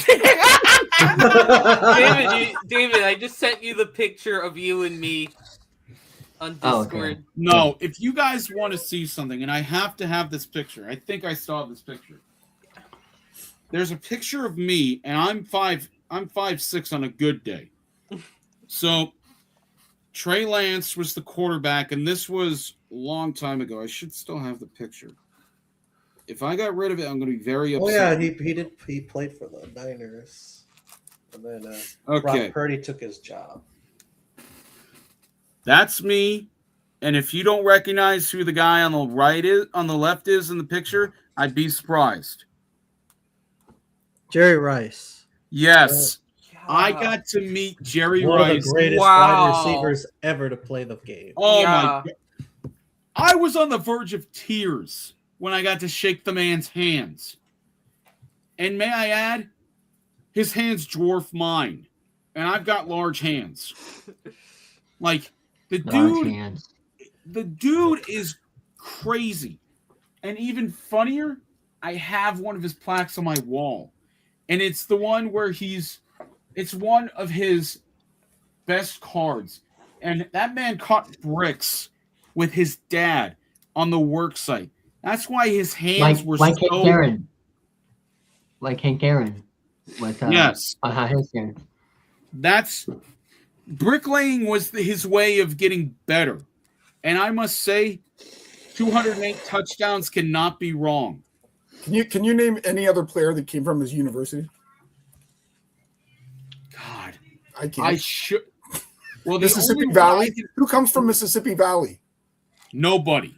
And that's why Jerry Rice is one of the greatest. Well, he's not the greatest of all time, though. He's the greatest wide receiver of all time. I emphasize that. Because you cannot touch that man's numbers after he turned 40, may I add. I remember, No. didn't he try out for Denver, got cut and retired? Yeah, that was it. But that was 2006. Yeah. He was 42. Because he had played for the Raiders before that? Yeah, he played for the Raiders. Didn't he try out for Seattle too? Oh, he made Seattle. He caught passes from Matt Hasselbeck in 2004. Okay. It was basically this. It was Niners. He had a second career in Oakland. Then he went to Seattle. Then he went to Denver. Then he retired. But I don't think his skills didn't decline, but he really benefited from John Taylor being on the other side. Oh, he did. John Taylor is still one of the only guys, and it's not happened since, I don't think. The only receiver to have 2 90-yard touchdowns in the same game. Mm-hmm. You want to talk about Jerry Rice being a defining factor that you get 2 90-yard touchdown catches in the same game where Jerry Rice is being guarded. And if you ever think about this, the last record before Brandon Marshall broke it, which people didn't believe they would happen in this lifetime, Terrell Owens had the most catches out of anybody. And it was supposed to be Jerry Rice Day at the stadium in 2000 at Candlestick. He went off for a 20 catch, I think it was 283-yard day, because they were double covering Jerry Rice every play. He goes off for 283 and a couple touchdowns. I remember the game where Flipper Anderson went for 200 and I don't know how many yards. No, the record is 336 by Flipper Anderson. Was it that game? It was just insane. It was just insane, that game. Only one guy has ever done it since, and he's in the Hall of Fame. Calvin Johnson. You want to talk about a man playing receiver. 6'5", 240. Out of Georgia Tech. I'll take Randy Moss. Best big man. Moss has the advantage with his speed. And his hands, you get it anywhere near his face, he's catching it. That one against, I think it was against Miami. In Miami, week 1, 2007. He catches the ball Jets. And extends. It was against the Jets. Thank you. But he extends. That is not fair. I will say that is not fair. And I am pissed at the Raiders for one reason. Yes, I got to watch him play for the Niners, and that was a cheap throw for me at the end of his career. The Raiders can go to hell for trading Randy Moss and making him lose his passion. He goes to play for excuse my language. He goes to play for Brady. And that irritated the living hell out of me. Because it was good. They had a connection. Good. 50 touchdowns. 50! And 23 of them were to one guy? That's almost amazing. Half of your touchdown total is to one guy? And that's the greatest team to never win a Super Bowl, man. You couldn't even name their running back that year in 2007, I'm sure. With who? With Randy Moss and Brady. Was that Steve Smith? Oh, sorry, New England. New England. Sony Michel? No. I will get it in a second because it'll blow your guys' minds who their 2007 Patriots. Was that the one with the law firm? That was 2000. That was Kevin Falk. Yes, I said Falk. Yeah, Kevin Falk was never the number one running back. Yes, he was complimentary. Kevin Falk, Sammy Morris, and Lawrence from Maroney. Sammy Morris, the ex-Cowboy, Miami Redskin, whatever. But Sammy Morris in his prime. Sammy Morris had a 1,000-yard season. He was a good running back. Yes, he did. But here's his receiving core if you count anybody else. Because Wes Welker wasn't at his peak in 2007. Who was the tight end? Brady. Kyle Brady and Benjamin Watson. Yeah. Ben Watson. Yeah. Wow. Yes, Ben Watson was in his 3rd year that year. Because he had at least a good 10-year career, Ben Watson. No. Higher. I said at least. At least 16 seasons in the NFL. Like he was before Phillip Rivers. Before Phillip Rivers came back, he was the last guy to retire. Rivers was the last guy to retire from the 04 draft class after Manning, after Eli. Yeah, because he was 41 when he retired. Benjamin Watson. No. Rivers. Rivers, I think, was 41. I think because this year he's what, 45? 44. 44. So that's close. And it but had he been was 4 39, years? I think. 39 when he retired. He was born in 81, so he's going to be 45. He just turned 44 in December last year. Damn. But when he retired, when he played for the Colts, he was 39. He turned 39 that year. Yeah. Well, I And mean, he's he had the best safety valve in Antonio Gates. He has if not for Aaron Rodgers, and I know, David, I know we're running over. I'm sorry. But It's okay. Yes. the one that I think of the most with the passing touchdown to interception ratio, Phillip Rivers is the second greatest when it comes to that. Aaron Rodgers, when he retires, is the greatest passing touchdown to interception ratio. I'll never Of all forget that time. touchdown to Jeff Janis against Arizona in the playoffs. Oh, you want to talk about a guy having a one game where it defined him? He did that twice in that game. Jeff Janis. And that was one of my favorite calls. That was the 2015 divisional, I think. Right before Arizona loses to the Panthers and gets destroyed in that game. No. Didn't the Cardinals play the Steelers? In the Super Bowl before that, yeah. Yeah. 2008. That was 2008. But what did he say? Al Michaels had a great call. He says, throws it up in the air, says a prayer, and then Jeff Janis just comes down with this Hail Mary for no reason at all. I remember running around the room being very excited. I could not, if you want to talk about a guy who had a one-game career, basically, not like one-game wonder is what they call it. Chris Matthews, the Super Bowl where Butler gets the interception to end it. He had 4 catches for 103 yards. He did not do anything after that. Was on the practice squad, retired 2 years later. Well, who's the Rams linebacker that made that tackle against Tennessee? Mike Jones. That's it. Another just Joe Blow. Yeah, another Joe Blow, basically. But the funniest part about it is, that pass to Dyson was coming. But why? Why on earth do you not run the? And I heard this for years upon years. Run the route. Let the ball come to you. Don't let anyone run the route for you. Run the route, and let the ball hit you. Don't catch it with your body. You let that ball hit you in between. And I was always told, diamond. Not like DDP, diamond cutter, bang, and everything, but it was always look for the diamond. So here's the question. What was worse, the loss in the Super Bowl by inches or the loss of the World Series by inches? Buckner versus No. Toronto Blue Jays was literally an inch away from touching the plate. I hate to say it, but I was watching that game live. And David knows how pissed off I was about that. Jesse too. Because I jumped up like Toronto had won, and I had to sit back down and say, because I don't hate the Dodgers. The Dodgers built themselves on players who were cast-offs and paid them big money, may I add. That's why I think about this. If other teams were willing to spend their damn money instead of being cash poor like they say they are and crying, oh, spare change. No. The teams that are under $100 million are there because the owners don't want to pay payroll. Like, look at some of these teams that are not paying their players. Luis Severino, who just recently signed with the homeless A's, and I will continue to call him that. David and Jesse both know I'm a massive fan of the A's.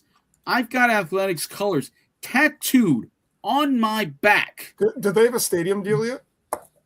No. Because I know Vegas you want to know what's the last funny one. about that? The only development, the only person who's given money to that deal, John Fisher himself. $2 billion of his own money. And I hope he chokes on it. Every bit of it. because I hate that man with every fiber in my being. I went to the last game in Oakland. I saw how pissed off those men and women and everything else were. That was 50 some odd thousand fans chanting, "Stay in Oakland." But There was people crying. Yeah. That's coming up on 2 years. I went to that stadium on my honeymoon 15 years ago. That is the worst piece of shit stadium I've ever been to. Hey, that The was worst. ours. That was our piece. There was a hole in the concrete that they covered with steel. Yes, I've seen that. I've seen that, and that And the possums that made their the possums in the press box. Yes, For $35, I had seats 5 rows behind home plate. Like it was that was 2011. Yeah. Because you want to know what I got for $35? I got 2 tickets to sit next to right field Will and right field for the final game of the year, and I had one of my coworkers beg me to go with them. It was sold out. And why did they cover up the view? Why did they cover up the view when you're looking at behind home plate straight out instead of looking at something nice? You're looking at just more stands. Like it's. Oh. That's why, and I will always and forever hate Al Davis for it. Al Davis ruined Oakland. Gosh, yeah. May I say that much? If you get rid of Mount Davis, Mount Davis covers up the most beautiful view, and you see it coming into the stadium. The Oakland Hills were beautiful. Day on the Green was beautiful. You had everything. And then you let Al Davis come back to Oakland. 31 years I want them to take the team from Oakland and put it in Montreal. Fuck them. Oh, yeah. Bring back the Expos. I have an Expos hat. I love the Expos. They were a forgotten franchise, and they don't deserve to be forgotten. I made a drive to see them their last season. I remember watching Mark. Sorry, I made a point. Their last year, I went to the game, and I saw Mark Pryor and Moises Alou playing for the Cubs against Montreal. I want to ask Joey things. Go ahead, David. Sorry. Before I give my prediction, I want to ask Joey this. If the A's actually turn into the Expos, would you be happy again? It takes a lot for me to be happy, David. It really does. Because, to be honest with you, after my dad passed 7 years ago, going on 8. I meant like for baseball terms. No. I would. Yeah. And you want to know why? A fan base would come back and and excuse my language, but they actually give a shit. The fan base they tore out of there, gave a shit. Well, they got screwed in '94 when they were leading the division and then they went on strike and that killed 74 wins is the most wins heading into August. And you know what I say about that? I think they win and possibly break the wins record that year. Marquise Grissom, Larry Walker, like they were prime. And Moises Alou, that Moises outfield. Alou, yeah. John Wetland went on to play for the Yankees. Win World Series. And win a World Series 2 years after that. Who was the last player who played for the Expos that played in the majors? Bartolo. Of course. Bartolo. Of course. Bartolo in 2018. Yeah. Oh, I heard this yesterday. The other day, David Robertson retired. Yes. Yeah. He was the last player to play on a Yankees World Series team. There are no players who formerly won a World Series. 17 years and counting. Yeah. Wow. And I know that guy on the far left, my far left, is over here like he laughs every time he hears the Yankees losing World Series. Okay, hold on. One last thing before we do his prediction. Yankees lose. Yankees lose. Thank you, Cloud Jr. I had to do it once. That's going to be a meme for the next 20 years. The Yankees lose. I mean, if you can't beat the Dodgers, you have to beat them, right? Yeah, but that's just stupid money. Like it's nobody can $60, $60 million a year for a season. I mean, give me a break. I mean, look at last thing. Look at Juan Soto, and the Mets couldn't even make the playoffs. $75 million a season, and you can't make the World Series. I hope their whole starting lineup is decimated with injuries again. Go ahead, David. Anyways, David, take it away, sir. first of all, it's about to happen for the Mets that way. And my prediction, I know everybody's been taking the Seahawks everywhere I see on the internet, and who knows, it just might, and I say that seriously, be karma for them. You I have mean, I can easily see a scenario where Patriots win. Like, it wouldn't shock me in the least. Mike Vrabel has the ability to stimulate the players, get them going. He's defensively sound. They have to catch Seattle on a bad day. I feel like I mentioned the coaching once. I want to say that we have completely neglected the special teams. Yes. Yeah. Let's talk about punters. Let's go. Yes. Yes. And I did mention field position, but I think if I know where David's going, the Patriots are going to win, and it's going to be an easy victory for them, but I don't think it's going to be that easy. No, nothing's easy. Nothing's easy. Nothing's easy. No, and I hope Mike Vrabel tomorrow gets Coach of the Year. Well, we shall see. I don't like Kyle Shanahan that much. He doesn't deserve Coach of the Year, even with all those injuries. I hate Kyle Shanahan. I hate him. No. The guy that should get some interest is the guy from Jacksonville, because he did a hell of a job. Oh, Liam Cohen, yeah. Which is funny because of the whole Duval. Yes, I just did it. But once Trevor Lawrence figures it out, he's got the God-given skill. He just has to figure it out. Well, look what happened. Look who he actually got in a trade. A true number one that wasn't Calvin Ridley. He got Jacoby Myers. Oh my gosh. I'll show you something real quick. I will show you something real quick. If I can find it. I mean, would you consider Jacoby Myers a true number one? No, but he gave him a speed threat that they haven't had in years. No, that's true. He's a very good complementary receiver. He should never be your number one receiver. No, but that's why speed guys are neglected, because when I think about it, the fastest guy that ever played receiver played for the Raiders. The last time Cliff Branch, I wore this.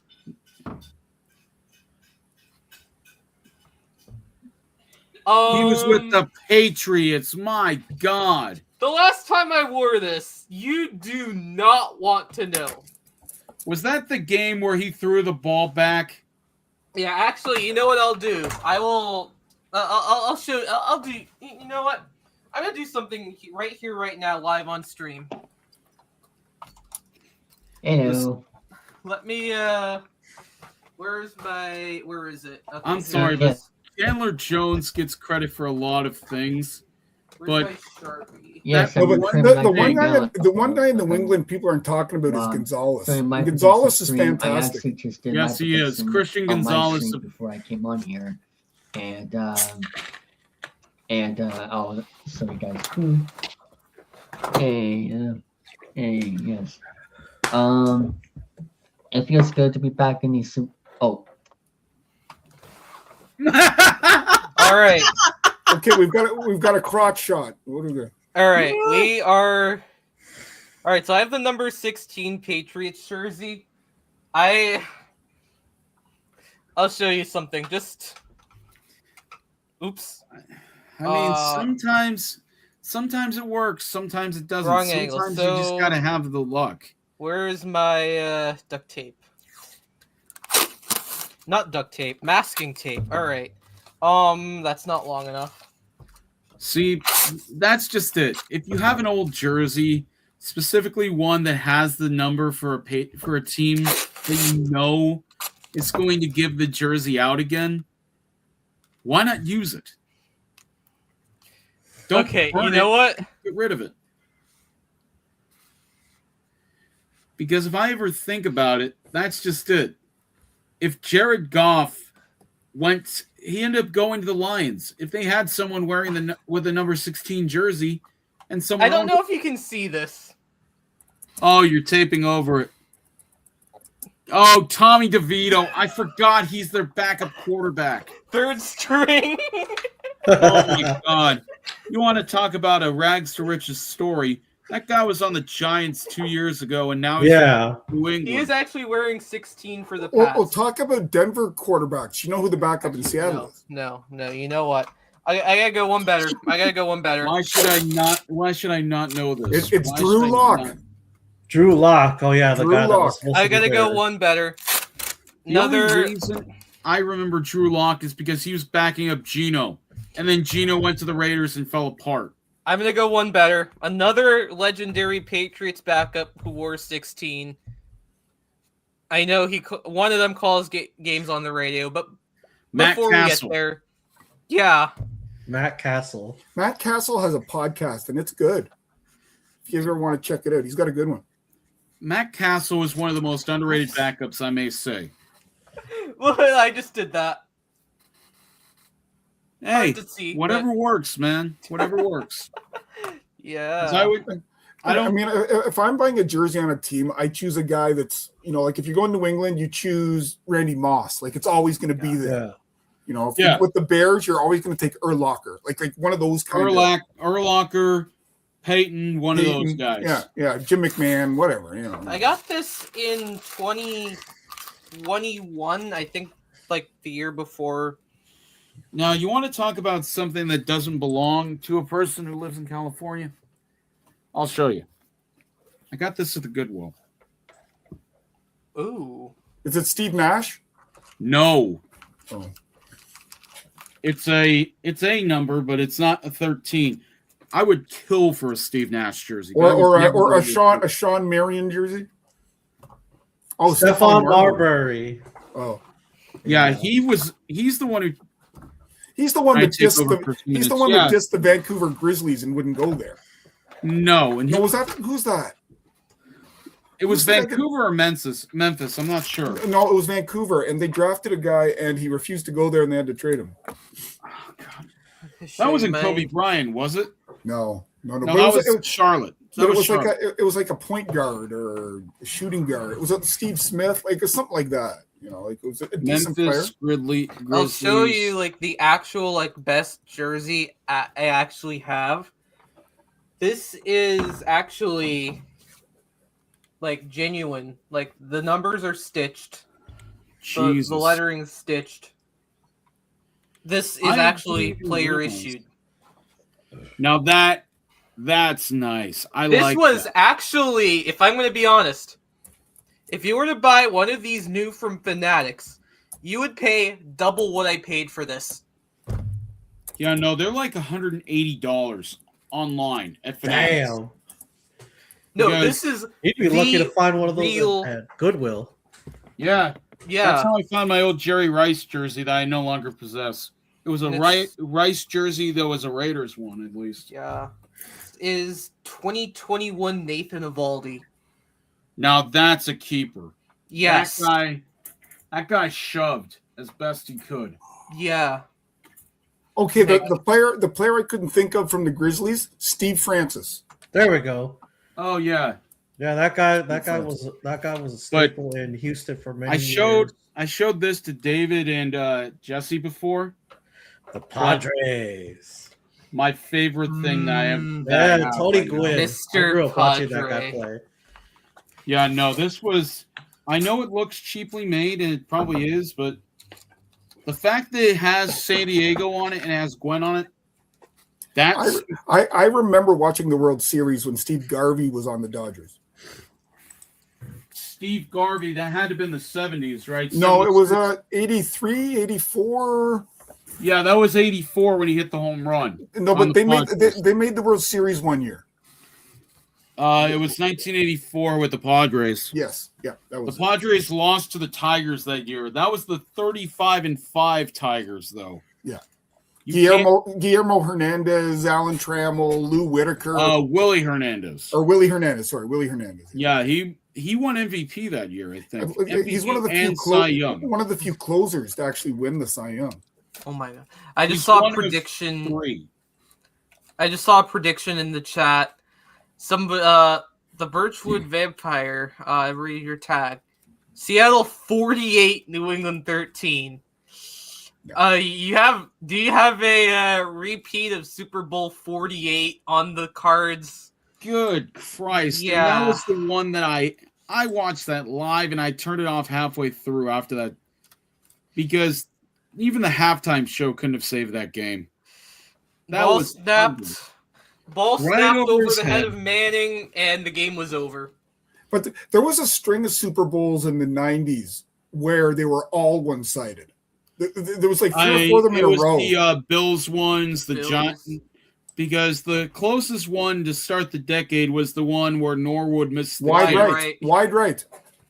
And then 92 comes along, and that was the There was a bunch of like Cowboys and Redskins and 49ers. Yeah, it was Super Bowls. Cowboys, Redskins, Giants. Yeah, Giants. Some of them were like And 25 everybody yards. kept beating the living Jesus out of the Bills, and that sucks.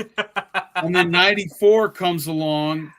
Well, the Broncos one was the highest scoring one. That was 55-10. Yeah. Like it was. It And no wasn't even one's, close. no one's come close. There were some of them that, by halftime I turned it off. Well, the greatest one, in my opinion, was the one most recent, modern era, was the Patriots and the Eagles, part 2, 2017. You take that over New England beating Atlanta? Yes, I do. I'm a Wow. And I do Patriots not fan. like that Patriots Falcons No. game. But just from an objective point of view. It was good. It was good, but I'm still pissed that that's the Kyle Shanahan directive right now. Is any lead he has in the Super Bowl, and I'm getting amped up, my face is getting red, and I know I'm gonna start yelling. But Kyle Shanahan should not be a head coach if he can't finish a freaking Super Bowl. His dad had 2 rings. Guess who was the OC? Kyle Shanahan. No, I remember. the OC was LaFleur. Matt LaFleur, what the hell? Yeah. And he's the Packers. Oh, And his God. brother just got hired. I know, and his brother actually knows how to call an offense. I know you mentioned Patriots Eagles part 2. I'm a Patriots fan. I mean, but honestly, I like that Super Bowl. I know it didn't turn out well for us, but Brady throwing for 500 yards in a loss, too. In a loss. The other Super Bowl nobody mentioned is why didn't they hand it off to Marshawn Lynch? That was the biggest misstep. Me and my dad were in this room watching that Super Bowl. In this room. He was watching this TV. Had the same TV for 12 years. It's lasted me this long. It's Sylvania. Those TVs don't last anymuther unless they're high definition. I forget the name of the DB, but he got a jump like I've never seen in my life. Oh, Malcolm Butler. He jumped on like the moment it was snapped. He was there. Might I also mention Brandon Browner was on the field for that play. He was on the Legion of Boom Seahawks the previous year. It's crazy to think that that Legion of Boom defense did not win more than one Super Bowl. Yeah, man, that was a great Pete Super Carroll. Bowl. That was a great team. Pete Carroll's a bit. I think in big games he's not always up to it. Well, the biggest thing is this, and I mean this in the nicest way possible. And they said it on the radio call. You have Marshawn Lynch, who hadn't been stopped all night inside the 5-yard line. And the previous play that leads to a 2nd and goal. We were talking about that in a repeat of Super Bowl 48. God, I hope not. I think part of the reasoning for passing there was Belichick didn't call a timeout, so you had a running clock. And if you pass and it's incomplete, it stops the clock. But the problem is, and I'll look at what the time was, because what Super Bowl was that? 49. I think there was only it ticked down to like 24, and then he threw the pick. Well, that's the problem with it is, and it's been talked about for the longest time. But Carroll said they had practiced it. That's why he did it. He said they had practiced it in the days leading up to it. So he was trying to catch him off guard. Yeah, Seattle only had one timeout on second down. But that's just it. You have a timeout. Yeah. Why They would should you have just waste ran the it? ball. Yes. And that's Marshawn just Lynch it. was They were up. On the ball. a beast. That's why. My only thing is he played a hunch, and the hunch lost. Yes. But the biggest problem with that Seahawk game is they were up 10. It seems like any time a team goes up 10 in the Super Bowl, they don't score again. They just lose. And the Patriots scored 2 touchdowns to win that game. And it's just like, it's almost disgusting to think about because you have, oh, God. It was Who knows? I'm going to say right now, my prediction is 24-21 Seattle. I think it'll be close. I think it'll literally be a field goal last possession game. Yeah. I have similar for New England. I have New England 17-14. And I can easily see it flip the other way. It's just whoever gets the breaks. Anything can happen at any time. That's right. Yeah, no, whoever gets the ball last. Not necessarily. It's whoever makes the big play when they're up. It could be a missed field goal. It could be a fumbled snap. It could be an interception ill-timed. Is this game going to be on NBC, right? Yes. So, oh, great. NBC. The last time I'll talk about this game, about Super Bowl 49, because I know where you've been going on a while, but it's fine. There's 26 seconds left in that game. Yep. It's second down. You're at the 1. It's a running clock. I don't care. Throw it away. Yeah. It's not there. Throw the damn ball away. Or why wouldn't they let Russell Wilson run with it? Well, another thing is, I don't know if I've ever been able to watch the footage back, but if you look, they're all like this. They're all bunched up on the line. Yeah. If he fakes the handoff to Lynch there, it's a touchdown. Can you imagine if back then they had the tush push? I don't think the tush push is not an original thing. It's not original, but it hadn't been used in a long time. Yes, it's like when they did the Wildcat. That they used that in the 40s, and then all of a sudden Bill Belichick was on an airplane. He's a historian of the game. It's like, why don't we pull this out of a hat? Well, the interesting part of it is the team who popularized that was the Niners. They had that there. They also had the wing T, but the wing T got destroyed, and the shotgun formation, which was new back then, they all got found out. But the thing is, they should have used the flying V like the Mighty Ducks. Oh, or like what Miami did for a while with the Wildcat. Well, they had Ricky Williams and what was his name? Miami was the first team that used it because they used it on the Monday night game and everything. And they destroyed the Patriots. Belichick had nothing to stop that. And what does David say about 31-10? In Foxborough, too, might I add. Yeah. I hate the Dolphins. See? And So do I. I was going to say, I hope one splashes you at SeaWorld, David. Didn't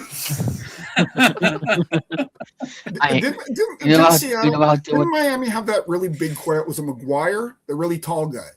Dan McGuire, Mark's brother. Yeah. Which is funny because. Go ahead, David. I hate the Dolphins more than I do the Jets, the Cowboys. It's funny because I would have said David a Dan Marino game. but David, do you like Ace Ventura: Pet Detective? That is one of the greatest movies I've ever watched. Because it's all the Dolphins, right? Isn't that the Dolphins? Yeah, that's the one with the Dolphins and Ray Finkel. Yeah. I'm not a movie guy, so I can't answer that. But Ace Ventura, that movie is about the Dolphins being in the Super Bowl.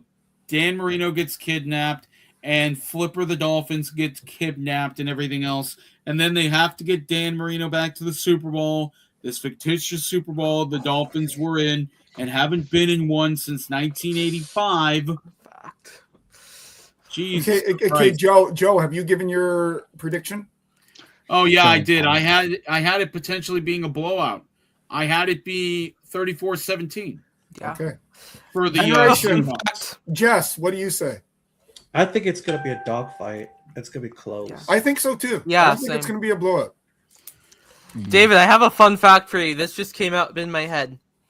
What's up? Since the current stadium in Miami opened, I want to say this is in the middle of the 80s. The Marlins have won more titles than the Dolphins. I saw that the other day, and I it's was just true. like, That was Joe Robbie's stadium, I think. Yeah. No, it was the old Orange Bowl. That's what it was. Yeah, that's what it was. And it's Yeah. funny because the Marlins won in 97 and in 2003. Both were Yeah. wild card teams, may I add. They have never won their division. Is the Oh, Orange and Bowl still also- standing? Let me look for That's you. where the Marlins Sure. play. I want to say the Orange Bowl got demolished to make room for the even though Marlins even new though the stadium. the I Marlins, saw a game with Joe Robbie. It was fucking awful. A baseball game. Yeah, A it says baseball Miami game. Orange Bowl, demolished Oh, stadium. it's demolished. Okay. Yeah, Even though the Yes, Marlins- it was demolished in 2008. Oh wow! didn't they It make was- way for? 2008. Isn't that on the same side as the new Marlins stadium? I don't know. It doesn't. even though You even can though see even though, the demolishing and everything. It's one. even though It's one of 8 that are no longer standing to have hosted a Super Bowl. Well, San Diego's Even- old It stadium. is. Jack Yeah, it- Murphy probably did. Tulane Stadium, Tampa Old. Stadium, which got Tulane Stadium hosted 3, demolished in 1980. Tampa Stadium hosted 2, demolished in 99. Stanford Stadium got hosted 1 and got demolished and redeveloped in 06. The Hubert H. Humphrey Metrodome hosted 1, which I never knew. In Oh, the 2014, it got Metrodome. torn down. The Georgia Dome hosted 2 and got demolished in 2017. The Silver Dome hosted 1, demolished in 2018. And San Diego Stadium, which I think was Qualcomm, got Well, demolished. is that 2021. Jack Murphy? Yes. That was Jack That's Jack Murphy. Murphy. It got Yes. demolished in 2021. It's funny. I watched a video the other day on teams that will never be able to host a Super Bowl again, and the one they talked about was Jacksonville, because they said when Really? Jacksonville hosted it in like 2013 or something, 2005. there was not enough hotels in the area. They brought in riverboats with hotel rooms, so people would pay top dollar for a hotel room, and they're on a flipping floating hotel. Riverboat, where all the gambling happens Yeah. and everything else. Yeah, Which is funny because in those Super Bowls, the Broncos were involved twice and they lost once. can you imagine paying By the way- $1,000 a night for a hotel and it's in a little cabin on a boat? I can't imagine. That's what they were But- getting. even though the Marlins are in Miami now, they went to the playoffs more in 2020 and 2023 than the dynamic Miami Dolphins. So I remember It's Jack funny, they McKeon. moved Jack and they- McKeon. Jack McKeon was the manager. But I think I asked this before, but yes, the Marlins' new stadium, Lone Depot Park, opened in 2012. It is on the site of the Orange Bowl. That is the Okay. ugliest stadium I've ever seen. That sculpture they had was not great. Oh my! Better than Joe Robbie. Hey, Joe Robbie's- Joe Robbie had character. And Joe bad Robbie had a lot of sightlines. character. Bad sightlines. It's still Joe Robbie is still being used, but it's been heavily renovated. No, but is it used for football? Like Yeah, no, the current Dolphin Stadium is Joe Robbie. Oh, it's the current. Oh, okay. It has been. It's pretty much indistinguishable from the old because it's been heavily renovated. Because I wondered But if yes. like University of South Florida. Yeah, it's now like, known as Florida's Hard got- Rock Florida's Stadium. got so many football teams. South Florida, Eastern Florida, Midwestern Florida, Yeah. Florida. You want to Tech, know like- you want to see what it looks like now? I got a picture up from 2023. It is not pretty. Oh, yeah. Oh, that thing in the outfield. That tree. This is the Miami Dolphins Stadium. This Oh, is the Hard Rock Dolphins. Stadium. Yeah. This is what it looks like now. Now, do they have that overhang because of the humidity? I'm guessing so. Because I it want to does say it rain. was apparently the NFL pressured them to add it there so that they could host another Super Bowl. And they haven't. Hard Rock Stadium looks completely different when their college team plays the Hurricanes. So Looks completely different. The thing Like, about is it like Central Florida? Like, does some team play in it? College? The this one Miami is- Hurricanes. Oh, the Hurricanes do. Oh, okay. Yeah. Now, Hurricanes have only recently gotten better. How are their crowds? Okay, so they played there since 2008. So Yeah. the most fans that have showed up to a game Like, football-wise, would they get 50,000 a game? well, the capacity is 64,767 fans. Yeah. Miami, But I mean, that would be if they host a bowl game or something. Yeah, you're going to get that. But if it's Miami versus Georgia Tech, how many people are showing up? let me see. I'm trying to see what their attendance has been. You know, like, is an average of 27,000? Is it an average of 2025. So their attendance for home games was at the most when they faced Florida was 66,713. Yeah, That was their home attendance last year. I mean, that's a state rival. But if they're playing Louisville, how many people are showing up? 66,573. Really? Wow. That's basically That was October of last year. Wow, that's basically a sellout. Yeah, that's impressive. Yes. Yeah. Because the games have exceeded the 65,000 seat capacity. And they set a record last year. Wow. 510,673 people at their home games. They've never sold that many tickets. Yeah, No. take that with a grain of salt because it's from an LLM, but Still, yeah, that's still, a lot if of that's fans true. for a Miami. But prior to 2 years ago, in let's say 2012, when they weren't very good, how many people were showing up? I doubt it's that high. No, I doubt it too. That's what I'm saying. I can look that up, and then Yeah. I've got a sandwich waiting for me right now. Thankfully, it wasn't hot. Thankfully, it wasn't a hot sandwich. That's why God invented microwave. Oh, I'm not gonna. It's a cold sandwich for a reason. I'm not gonna heat it up. Cold sandwiches are the best. I don't want to start a holy war now, Jesse. Easy now. Don't you like those the last Subway one we Subway panini pressed ones? Yeah. Oh, I actually didn't get pressed. So Hey, back in 2012, they had low. This was at Sun Life Stadium before it was that. So their highest attendance was 39,345. It was probably against Florida or Florida State. That was against a team named Bethune-Cookman. Oh, Bethune-Cookman was their high. Yeah, that was their high. I think they're one Division 2A or kind of. And that was their home opener that year. Visibly Okay, empty seats. that makes sense. It would be the home opener.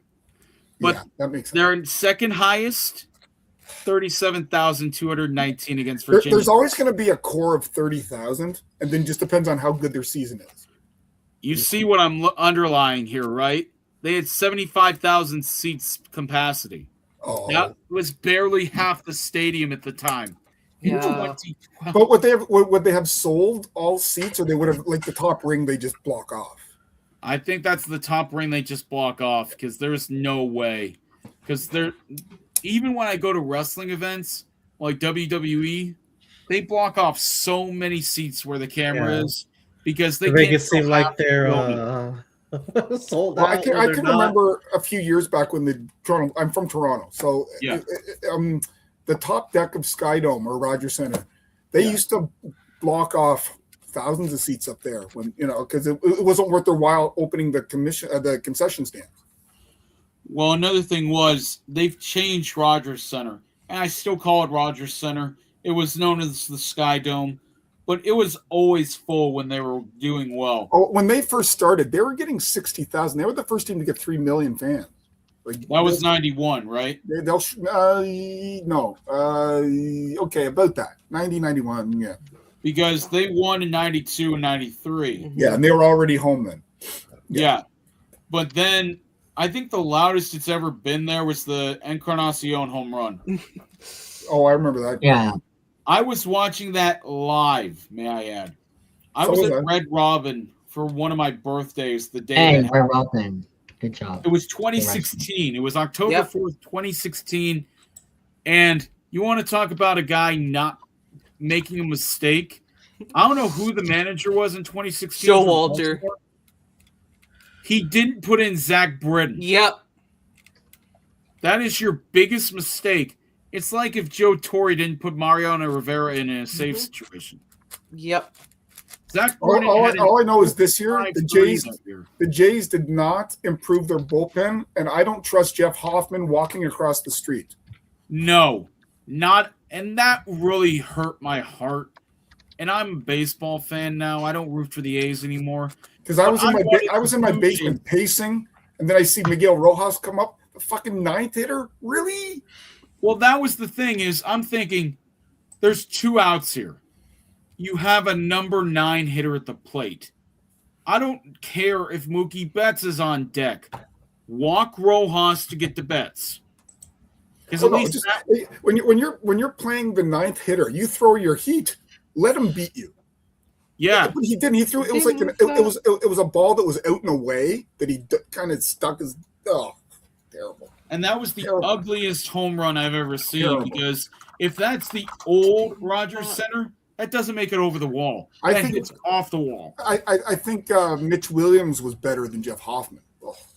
Oh, hey, at least Mitch Williams falling over on the mound through strikes. I guess the day after Mitch Williams threw that, somebody came by his house and dumped like a truck full of manure on his front lawn. That's messed up, and that's in Toronto. No, that was the fans in Philly, right? Gotta love a Philadelphia fan base. not the most tolerant. No, and that's what I always found funny. John Kruk and batteries, yeah. When he was in New York. He got D batteries thrown at him from the New York crowd. Well, whose fans are worse, Philly or Boston? When it comes to racism, Boston. When it comes to being terrible, Philly. You ask Oil Can Boyd what it was like to pitch at Fenway. And they did not like Oil Can Boyd at all. I mean, he wasn't the greatest pitcher, but he wasn't bad. But they treated him so poorly. Well, it was because he was always hung over on the mound. That's why they didn't like him. Because Oil Can used to be just drunk on the mound. He would be outright blasted on the mound. Yeah, but so is David Wells, and he threw a perfect game. Well, that's because, God damn it, I'm mad. Excuse my language. I'm mad because I don't have the book anymore. I had the book that David Wells wrote when he was about his career. I read it from cover to cover. It was one of the funniest things. Well, I remember there was that incident with Cito Gaston when he went to take him out and he just chucked the ball into the outfield. Yep, I remember that. Yeah, there's Oil Can Boyd right there with David. Yeah. That's the only time you'll ever see a man shorter than David.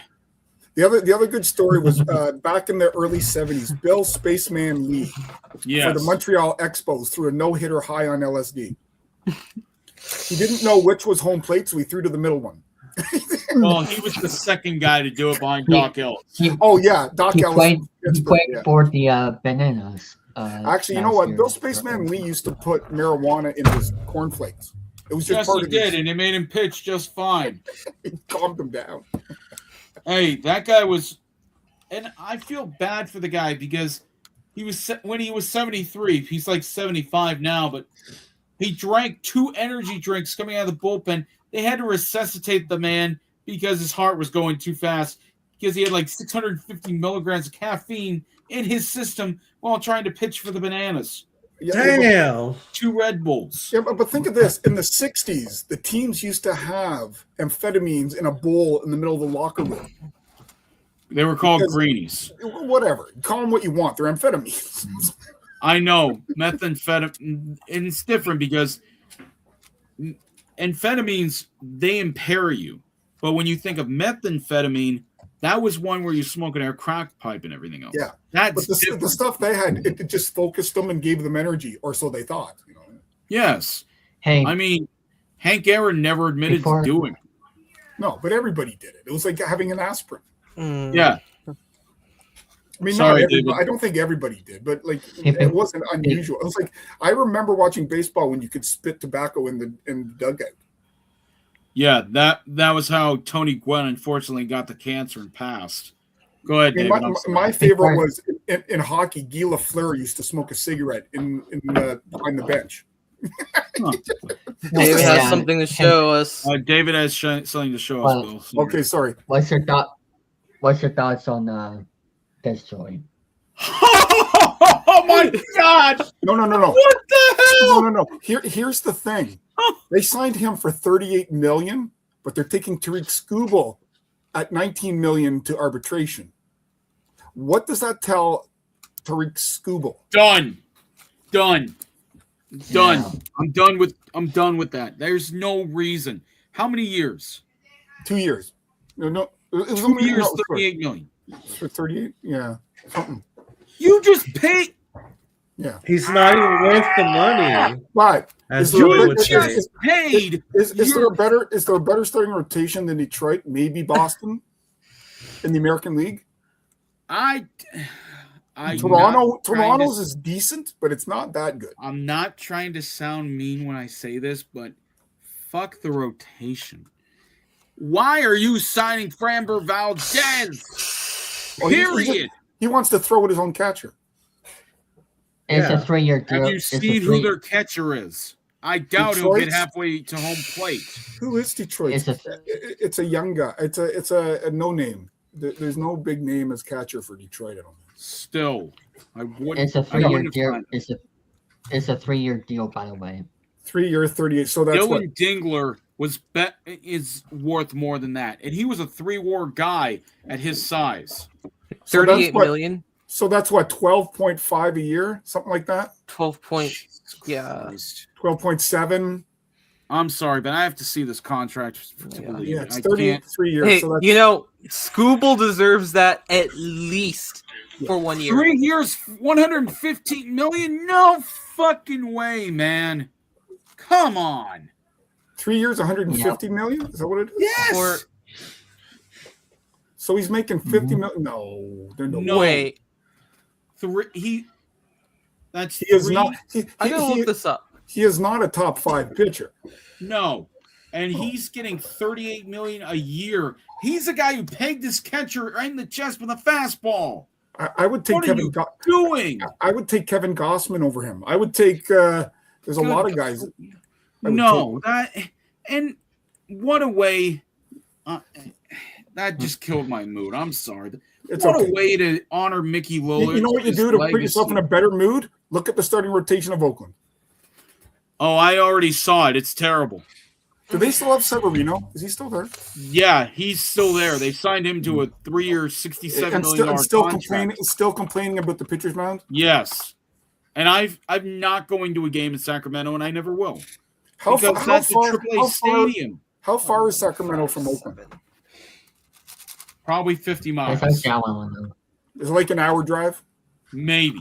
But I don't live in Oakland. I live south of Oakland. It took 30. Wow. It was 33 miles. It's funny when we did our honeymoon, we went down to California and we went to Oakland, but we went to Washington Boulevard. Yeah. That is pretty fucking scary. Yes, it is. It's one of the highest crime streets from there. It's one of the highest crime streets. I remember parking in a restaurant going, I don't know if I'm going to have my car back when I get there. Yeah, no, you have to have one of the. In California, there's such a thing as one of these where it's one of those metal bars that you have to lock on your car wheel, on your car steering wheel, so you don't lose your car. Yeah, but I have to see this. This is. She was like, I went to a store and she was like, "What are you doing here?" She's basically saying, "Why is a white guy on the street?" Yeah, no, in Oakland it's different. But if I have to be frank about this, Framber Valdez is 32 years old. You just paid $38 million a year to a guy who's 32 years old. Yeah, but pitchers can pitch if you keep your arm in shape. You can pitch until you're 40. If you keep it in shape. I know, but still, that's okay. So a guy like him, that's an overpay. I know. Yeah, no.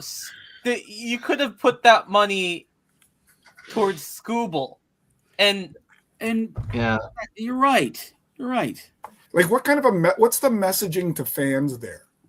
What's the messaging to the player? That's terrible. My biggest thing now is the dude is coming off of two 6-war seasons. The man is coming off 2 6-war seasons. You're taking him to arbitration for $19 million. And he just won the Cy Young, didn't he? He's won Again. back-to-back Cy Youngs. Yeah. He won a Triple Crown 2 years ago. He's had the lowest ERA in the league 2 years running. He led the league in shutouts. He led the league in FIP, ERA plus. He had the second highest strikeout rate. What is his velocity like? I don't know. He throws hard. Yeah. He touched up 103 at the end of one of his starts last season. And that was probably about the 8th inning. No, Scooble is like one of the best pitchers in baseball right now, if not the best. He's from California. He's from Hayward. He won me a couple $100 in fantasy. I'm very aware of Derek Scooble. He is 29. He's 3 years younger than freaking Framber Valdez, and you just paid him $115 million. No, Scooble's price for the Tigers just probably went up. Yeah, a lot. Like, it'll go up in the arbitrator's mind. What's Soto making? 15,765. Yeah. Well, because wasn't it last year Vladdy got that. 30 million or something from the arbitrator, and that was the record. So I'm pretty sure this Hold on. I have 51. Baseball Reference open.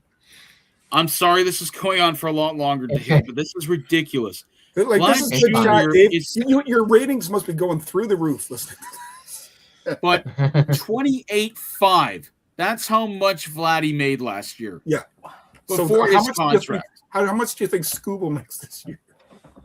At least 35 to 40 million. Like, do you think he breaks Vladdy?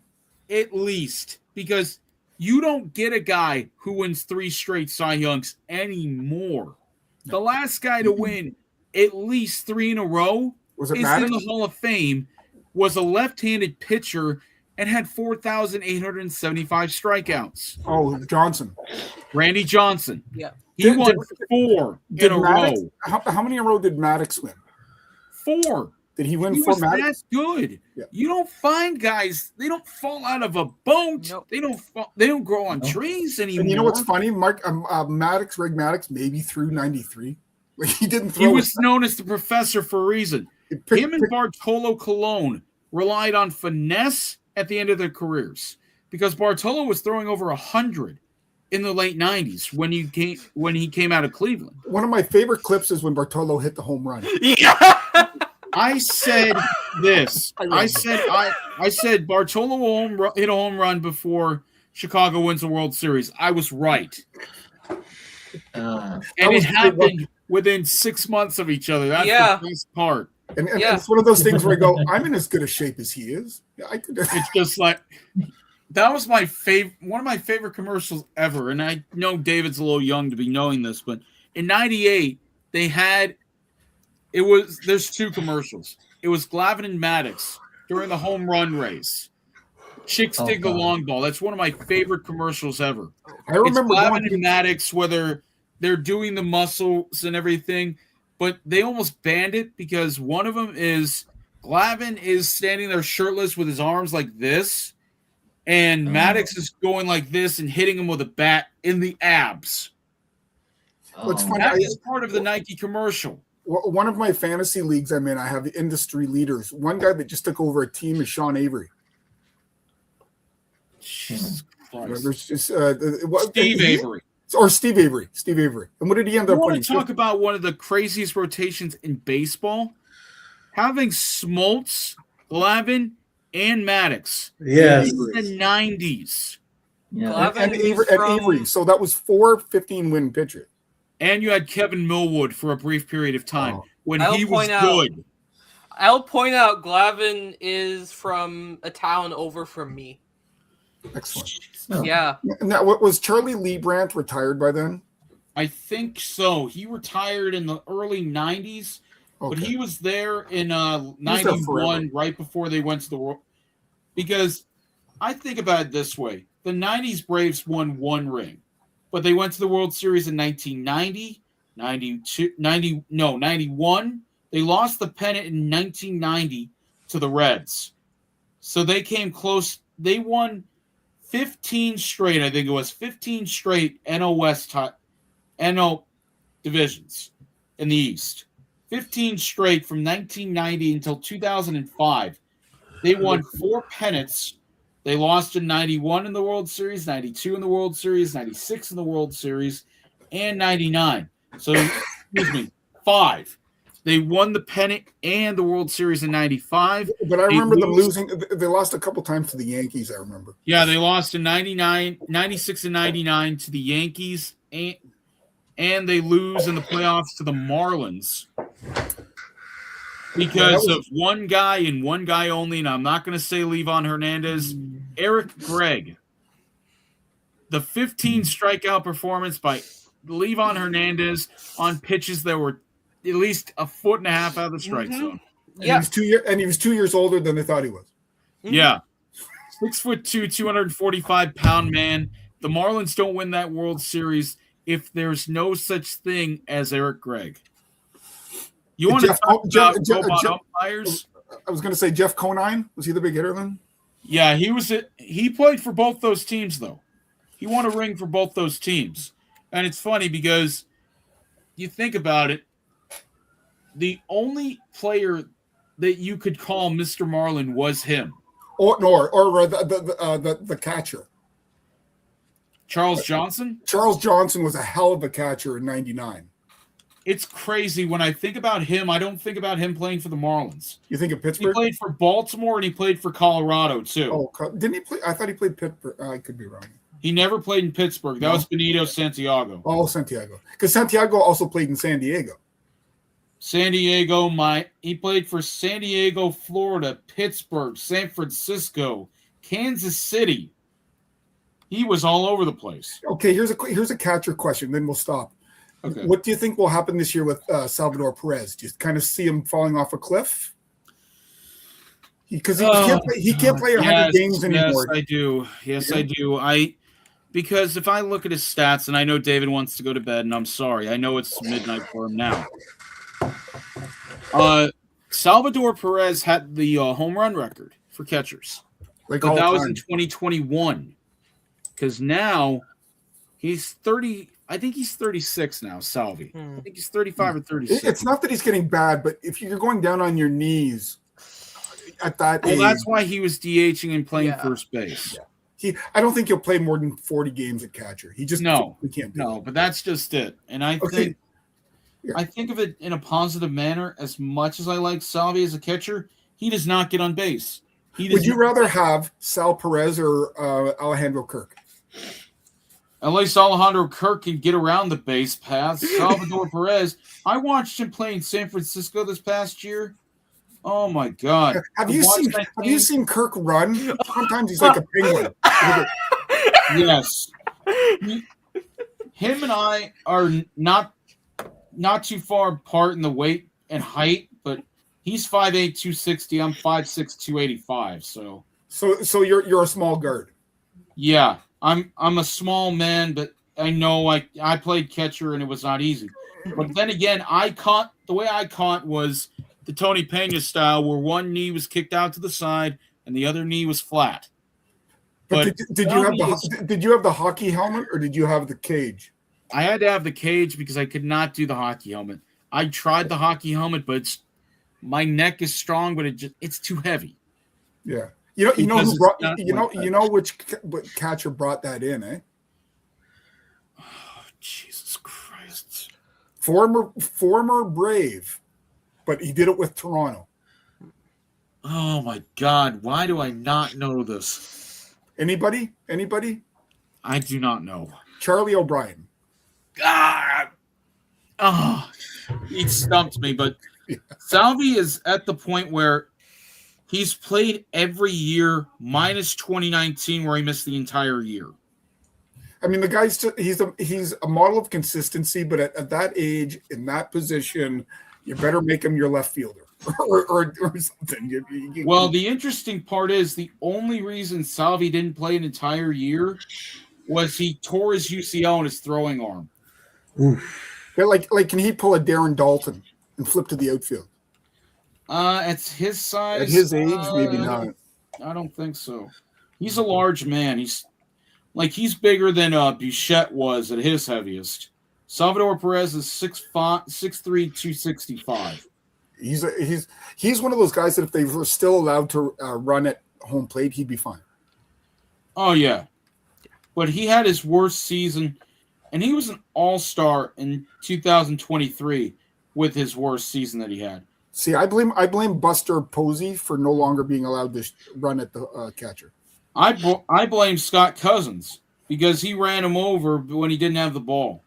Oh, it was so obvious. It was so obvious they outlawed it. Because Posey got hurt pretty bad, didn't he? Yeah. He tore both knees. Yeah. That was 2011. That was 15 years ago. Wow. Like, is Posey in the front office now? Yeah. Yeah, he's front office for the Giants. He's been that way for a while. Yeah. But my problem is with Salvador Perez, since he had the 48 home run season, and David, I'm sorry, I know we're going on 3 hours. Okay, after you're done, David, rein us in. Okay. Take all the time you need, like half an hour or whatever. Okay. But no, Salvador Perez has not been good since 2021. His current stats are this. This is his line. 254, 300, 447. His OPS is 747. He's barely 6% better than league average. 747 OPS, really? And that's since 2022. This is over his last 4 seasons complete. He's walked just over 100 times, but he struck out almost 500 times. Like, he's one of those guys, if you're drafting for fantasy and there's like 5 catchers have been taken, take him in the 8th round. Then you can get him, you know? That's basically what it is, because he'll still qualify as catcher. Yes, but he's never been a guy who can walk. He had a career high in walks 2 seasons ago at 34. He's now going to be 36 this coming season, and he'll be 36 in May. May 10th is his, but he's been a catcher now going on 15 years. Yeah. Like a man of his size, up and down for 15 years, it's inevitable he will break down. It's just inevitable. Just checking to see, and I know, and David, I do apologize, but the thing is, Salvi has been playing more out of the crouch. Like, the most he's played as a catcher since then, 2021, where he had the big season. 124 games, and 120 of those he started as a catcher. But how many did he catch last year? 75? 92. Oh, wow. 92. He played. He DH'd. He played first base, and he's a catcher. Wow. So he's at least coming out of it. But what that shows is there are certain pitchers on that staff that trust him to be the catcher. Yeah. Well, that's what that means. The one I think about the most was when Wakefield was still alive. God rest his soul. He had Doug Mirabelli be his catcher. And that was always Doug Mirabelli. Yeah. When he got traded to San Diego 20 years ago, Josh Bard, who was a very, very rarely thought of Red Sox, he was originally with the Indians. He had 6 pass balls. That's more than Mirabelli had in his entire time catching Wakefield. You can't catch a good knuckleball pitcher. You have to find a good catcher. And I don't mean use the larger mid either. But that's just it. I mean, that's why I used to like when Toronto had Russell Martin. He knew how to manage a ball game. You need that guy that knows how to manage a ball game. He's one of my favorite catchers in the modern era. And the other guy I love that always gets hurt, unfortunately, is Danny Jansen. He calls one hell of a game. He played for both teams in the same game. Boston, technically. Boston and Toronto. That's right. But didn't he go to Tampa for a while? Wasn't he was with last Tampa briefly, year, and then he's with Milwaukee now. Yeah, but he's one of those guys. If he could just stay healthy, he can give you 20 home runs. Brad Ausmus. He is one. Brad Ausmus is severely underrated. Yeah, and I agree with Jesse on that. Yeah. He was a Padre, wasn't he? Ausmus? No, he was an Astro. Ausmus was a Padre. Yes, he was a Padre. He was a Tiger. He was a Yankee. He was all over the place. So next time we talk, it's going to be a discussion of obscure catchers. Yes.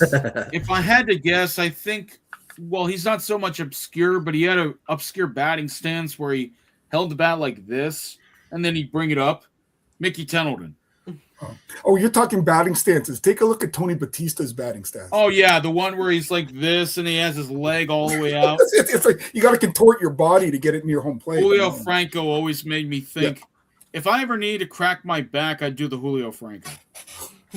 When Because he was like this. When he retired, was he through his eyes? Was Julio Franco like 47? How old was he when he retired? 48 when he finally. 48 according to his Dominican birth rate. So who knows what it was? Well, he still shows people how to hit now, and he's in his 70s. Oh, he would be a great hitting coach. He'd be a fantastic. Oh, he still is. He just shows people how to hit. Yeah. Okay, David. I think we're done here. I'm sorry. Okay, David. Yes. Thank you You for think David inviting fell me. asleep? I was literally watching curling from the Olympics. Which is funny because one of my best friends is just like, oh, figure skating's not your thing, and it's just like, no, it's not. I'm a large man. I'm not gonna go getting on figure skates and go. But watch curling. I love watching curling. It's very calming. Very strategic because Very. you have to fit.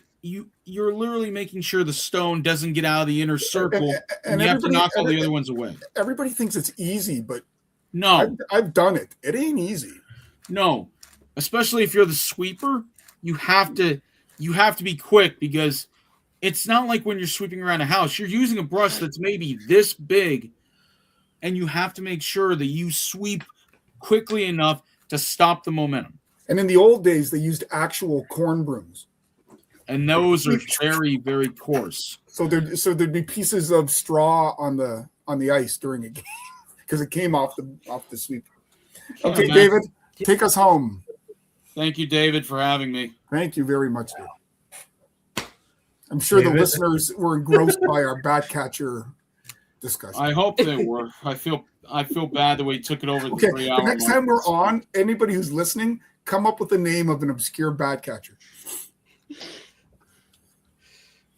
You know, Buck Martinez doesn't count as obscure. I want deeper, you know. Hey, Joe, did you ever see that play where Buck Martinez broke his leg and still got the runner running home? Oh, yeah, that was the double play where he tagged out Gorman Thomas.